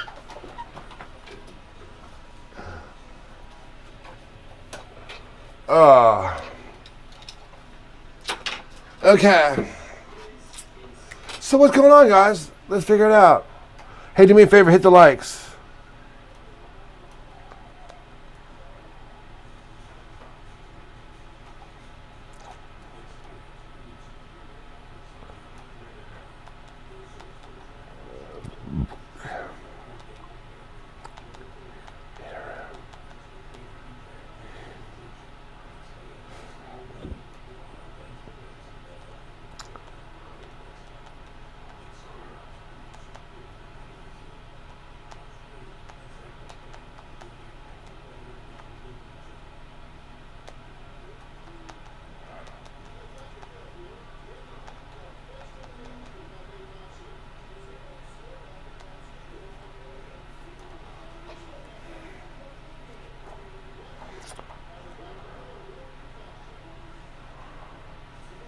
Ha ha ha ha.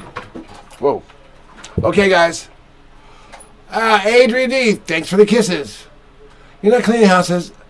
You just accidentally liked the. Oh, thank you, our second. I appreciate that. Good, okay. I'm not hitting anything apart from the exit button real soon. Okay, good, good, good. Same here, Powerpuff. Okay, our second, good to hear you. Midge, I didn't get a chance to read it before you retracted it.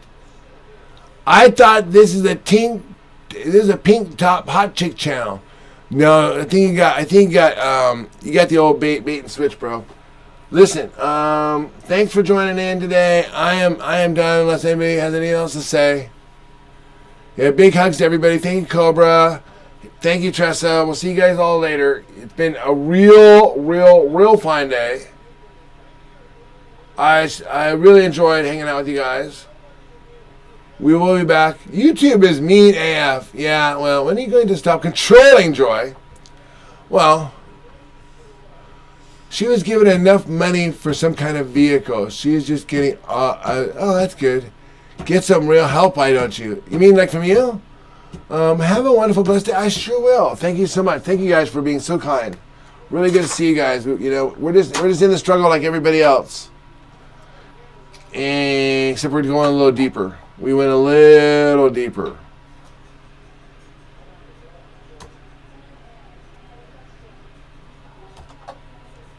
All right, guys. Okay, you know what time it is.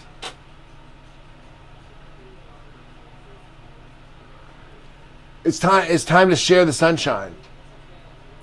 Let's let the sunshine in. Shall we? Let the sun shine. Hey, another day without. Well, I think you guys spooked them. The whole voice changer thing after that voice changer conversation, and then they started. Then someone from Ava's room was calling him out,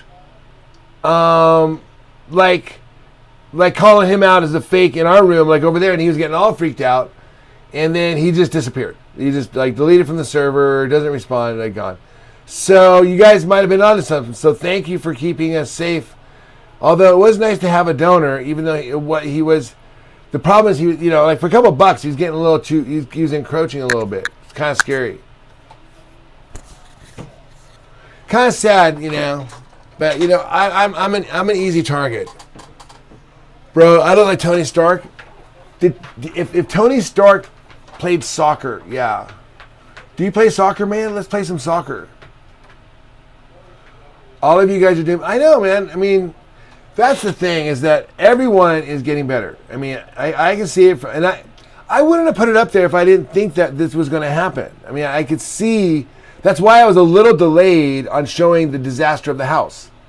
Like if I had known we were going to fix it up and it was going to like be this like home improvement project for the next 2 years, then I would have shown how bad it was. But I was actually literally trying to film around it and trying to clean up around it, so we had areas to film, because we were still trying to do the old channel. Like, oh my gosh, well, I was still in the mindset of like, I was just, it was like, there was a lot of embarrassment with all this stuff. So, but anyways, but then Joy started digging down and started doing it. I was like, well, shit, I might as well, this might be kind of a funny short, I thought, for the other channel.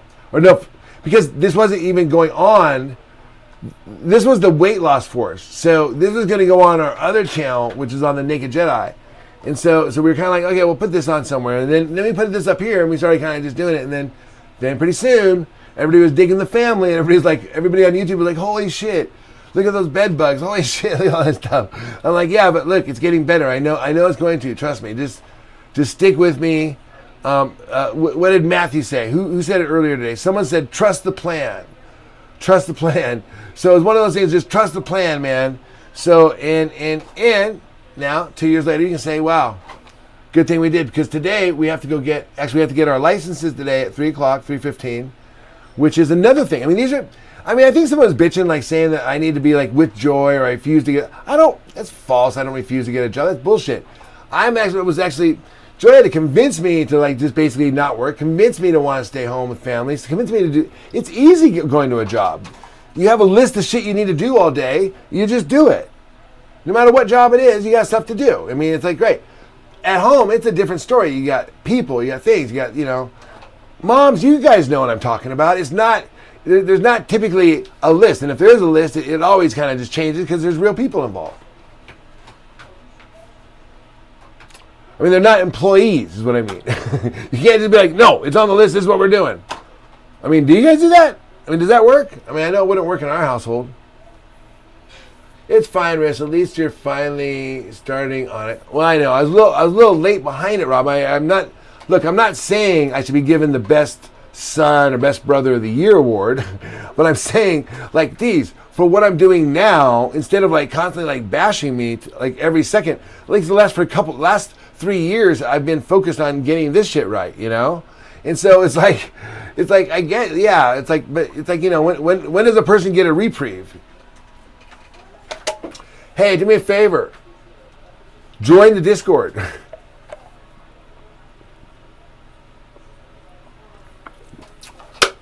Okay, we need to get another like, because our second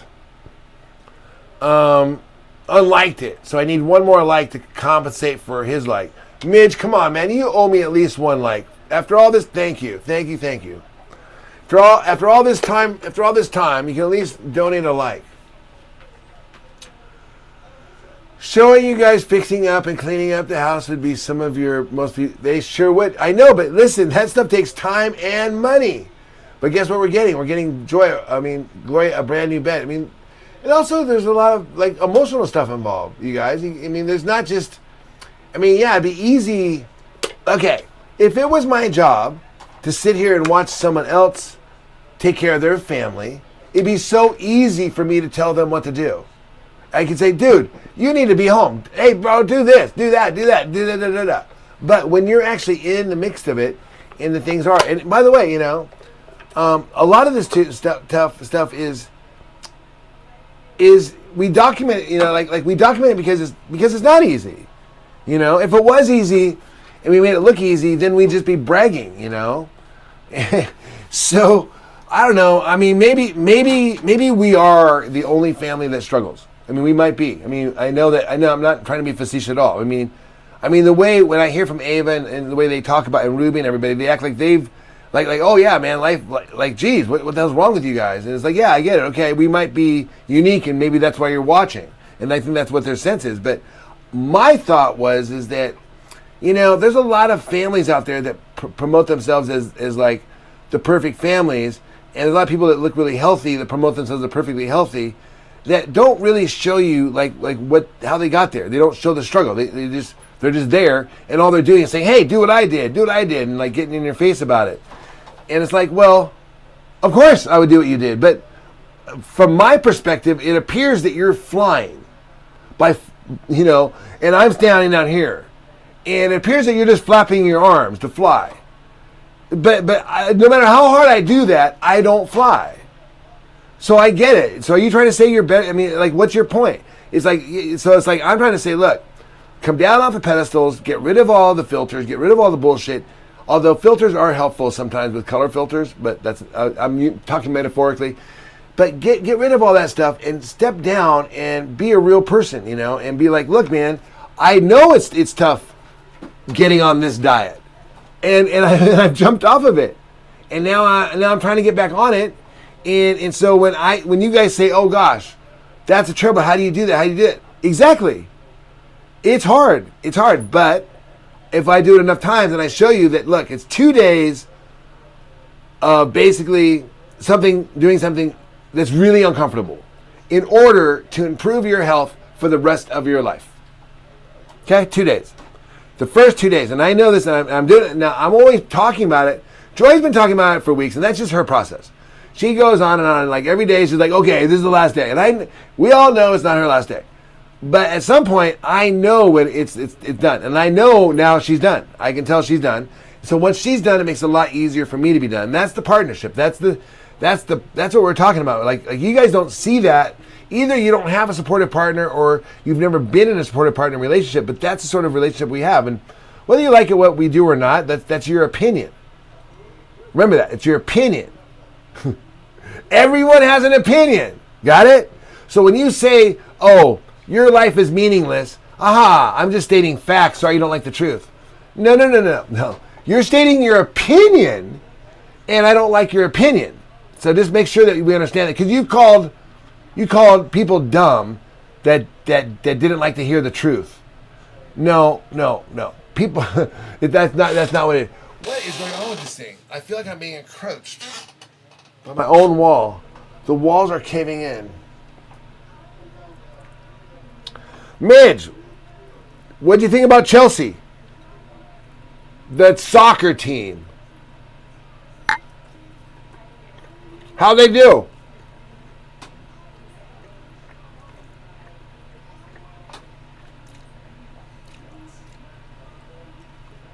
Hey, voices. What's up? I consider Voices and her husband like my real mother and father-in-law. Like I probably talk to them about as much as I would talk to my real mother and father-in-law. And I consider them that because they have the same name.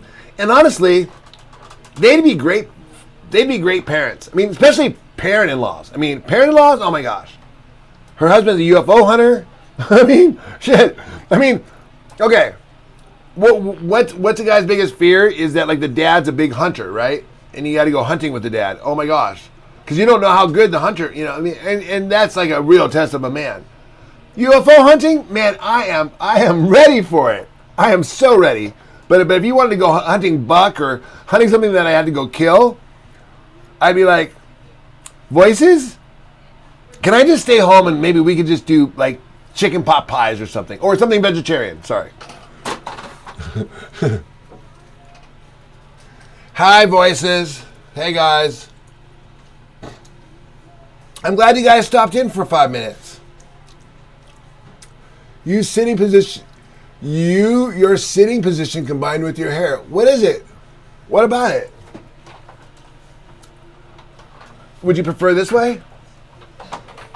There, is that better? Was I showing too much leg? Oh, excuse me. My modesty kind of goes out the window sometimes. Sit like a...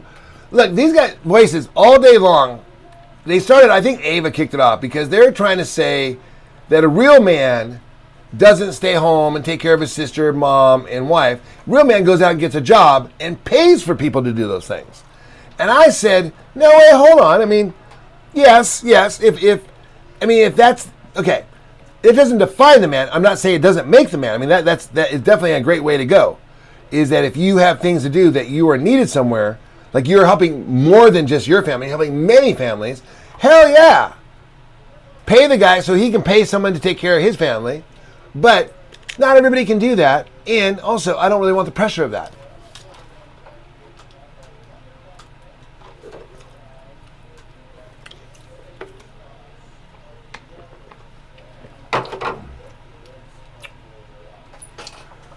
I'm wearing girls' Hello Kitty panties for my friends. Well, not one random man. I'm not sure why we needed to know that, but interesting. I mean, I'm not going to judge you. Hey, guys, great job on the likes. Just a couple more likes. That's all we need. Midge, I will not tell anybody that Snoop has a crush on you. But also, I believe that there's several other people that have crushes on you. But real men also take care of their families. He's doing that.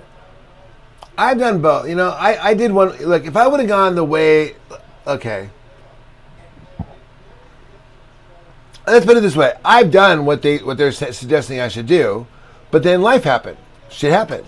Things change things. So we had to deal with it.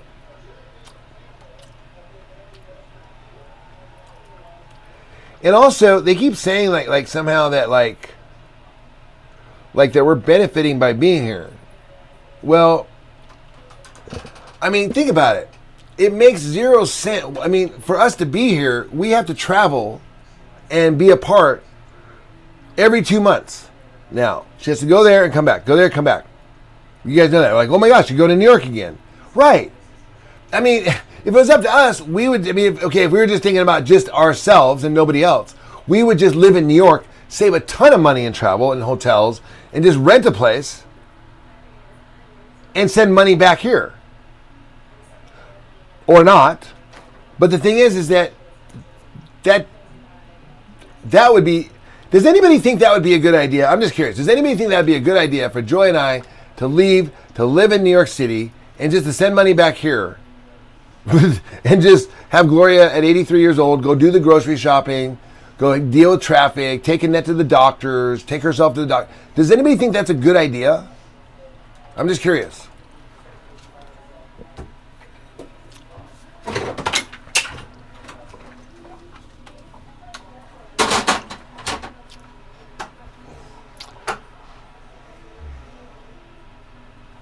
Okay, do you prefer me sitting like this?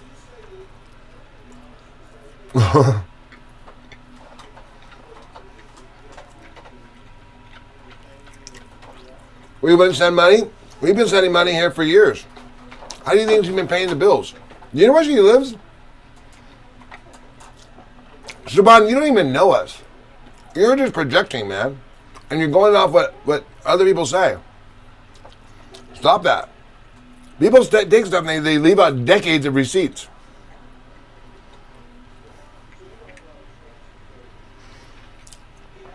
This is wonderful. Tommy, what are you doing in here? Who's Tommy?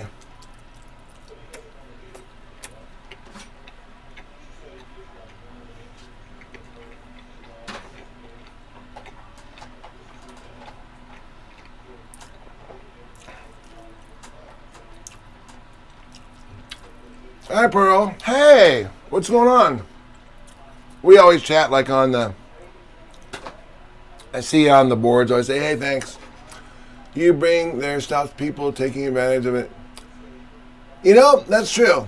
That's true. There's a lot of that going on. I mean, every day Gloria comes over here. I mean, there are things that were hitting her account when we got here. People, oh, right. Someone forged a check. Like one of the tree companies forged a check or something.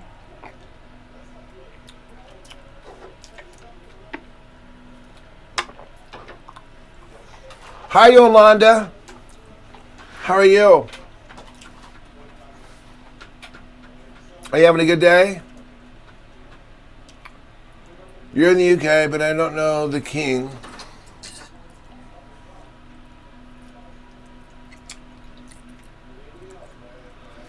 Shaban, Voices was here long before you even knew who Joy and Annette or Gloria were. Okay? So you might want to like stay in your lane, baby. You think you know what's going on, but you jumped on the train that came after. Voices was she was here before 25,000. She was here before the train was like taken off. You came like with all the clout chasers with Ava and all them.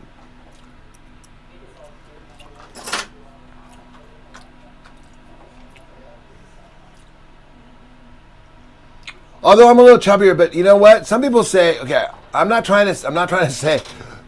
Ava called me chubby today, voices. She said I was chubby, so that inspired me. I'm going to lose weight. So I'm going to start taking photos again. So this is where I'm at now. Yeah, I'm human, man. Somebody calls you fat, you know. I think they think that it's okay. The thing is that people who cry about body shaming think that it's okay. Like you can only say body shaming for fat people. You can't say, like body shaming doesn't count if you call someone thin. Oh, look at you skinny. Look at you olive oil. Look at you, like, make fun of how skinny somebody is.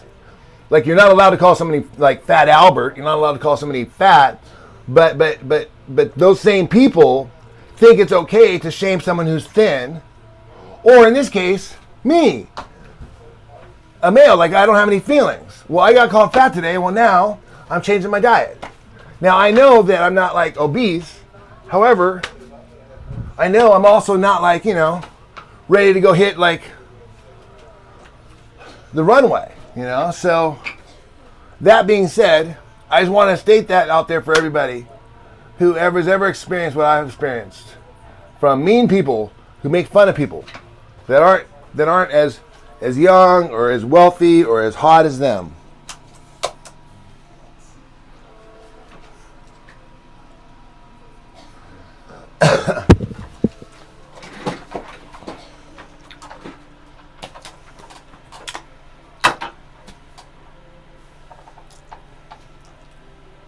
What do you mean assuming all this is true?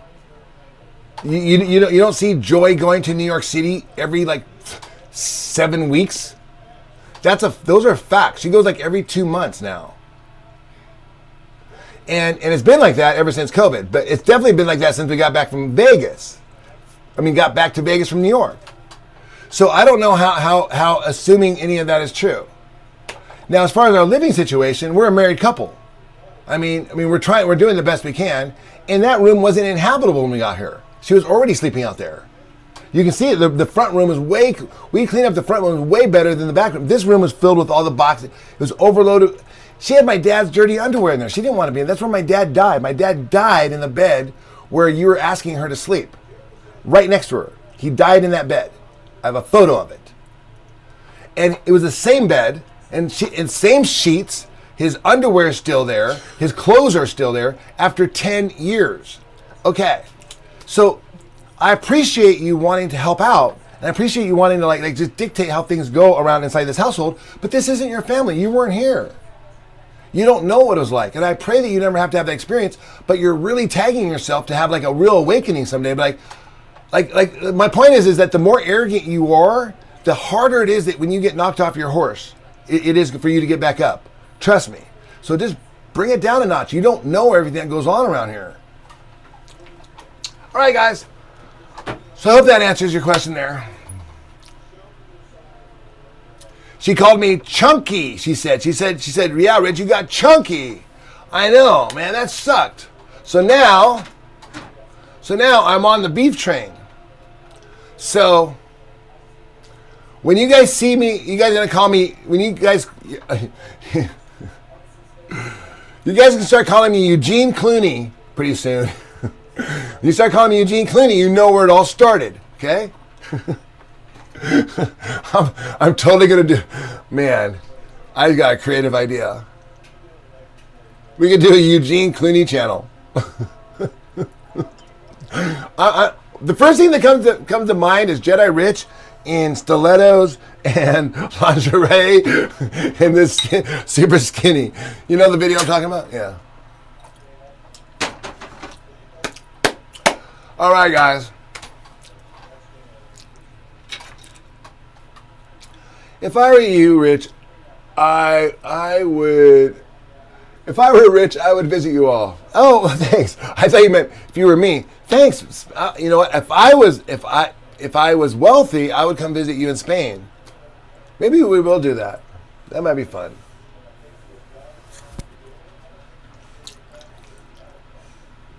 That's right. You're doing the best you can do with your wife. That's all you can do. Hey, thanks, Mimi. I mean, it is. I appreciate that.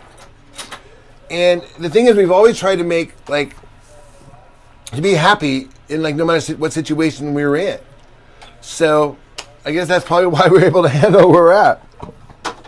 But this whole thing, like somehow, like we're benefiting, and like, I mean, yes. I mean, I hate to say like I'm not benefiting, but yeah, I'm benefiting because I get to be around my family. I mean, this is the last 3 years have been more valuable than anything I could possibly imagined. You know, I mean, this is not something that these are like these are the hidden profits that you don't see by doing what I'm doing, which is that, I mean, I'm excited. We're getting my mom in bed today, and we're going to be here to install it. It's not just like normally we just ask Joy. I mean, we just like get her a stove, we'd get her a microwave, pay someone to install it. You know, we'd spend like 20 minutes here and be like, okay, see you later, and that was it. And now it's totally different. And so, you know, hopefully, you know, the ones that see it, hopefully you guys can take something with it and learn and spend time with your families and just, I don't know. I mean, yeah, we're far from perfect, but we're definitely kind of trying to show, like, by hanging out together, it is working somehow. Magically. So, I mean, it sucks that Joy has to leave every 2 months, and that's hard. And yeah, it would make more sense for me just to move out there, and that's just well, it wouldn't even make sense for, I mean, can you imagine staying here and like leaving Gloria and Annette by themselves? I mean, is that really what you think would be a good idea? Yeah, I didn't think so either. Okay, guys, I hope we had a good enough stream for you. We were engaged with you guys enough today, and that you guys go on to have a wonderful day. And you know, just continue being yourselves. Maybe now you're gonna hear this one. Sun's shining. Yo. I don't hate players, I love the game. I'm a shot clock, way above the game. Be point blank with you, the game. I got all this work on me, I ain't come for play. You can show the little shorties how you pump and think. The dog. Not to death, I'm not impressed, I'm not amused, I'm not confused, I'm not to do. I'm a grown man business, I'm not in school. Put your hand down, youngin', this is not for you. On my jail, my beats with the Kanye, yo. Name on the market, your name off the payroll. Style fresh, Like I'm still a Dayo, and it's been like that since the Dayo. On more time than a Rollie or Seiko. Step on deck, your neck, or do what I say so. Get up or get out, get down or lay low. Stand in the shadows. Open Jedi, I am Black Jedi. That Jedi. Let's move. Shout out to my man Khalid Kwame. We on top. Shout out, check it out. Check it out. Slim Jedi. To cast a big shadow. Cherokee red to shoot the long arrow. Got More skill, more aim, and more ammo.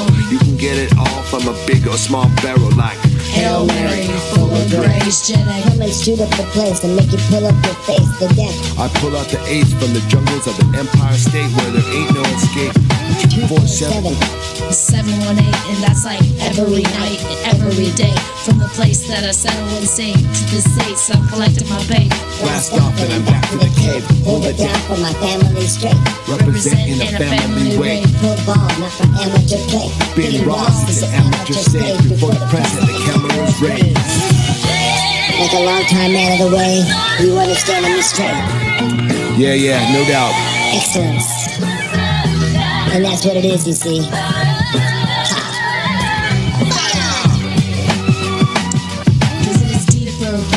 Richer, crisper, stronger reception, a sharper picture. Revolve around God and evolve with Jedis. These elements I perform my scripture. I make Jedi read a classic modern figure. Oakland. It don't matter if you holler or whisper. Coming through clear cause I'm right here with you. Ain't gotta edit the slang, I gotta get you. Yo, brothers and sisters, fathers and mothers. The brothers, the leavers, the doubters, believers, the stayers, the quitters, the bitches, the Jedis, the rapper gorillas, together, the village. All gonna feel it from the first to the million. Extra. Ordinary and plain. I walk 1,000 paces a night ahead of the Gang, by the time you get where I'm standing, I'll be gone. Y'all make moves, but I just move on. When I move in, y'all must move along. Cause I move too strong. I know what my feet move for. Made it go without a brand new car.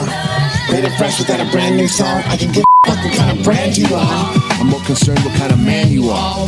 what your principles and standards are. You understand me, y'all?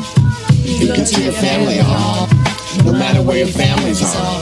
Because everybody needs family, y'all. Raise a hand if you understand me, y'all. Everybody needs family, y'all. Be good to your families, dog. Understand no matter where your families are.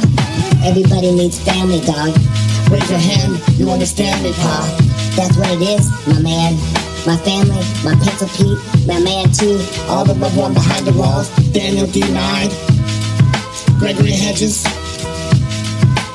Masada Marada, Sundara, Magic Mel. Life is real to all the real soldiers, to all the white people, to all the black people. We all family, y'all. Michael Friday, TJ Lavin. Let it be bright. What was that? No way! Yeah! That's it. Okay, we're gonna keep that one. Alright, that's a take. DJ, y'all. Turn me up a little bit. Yeah,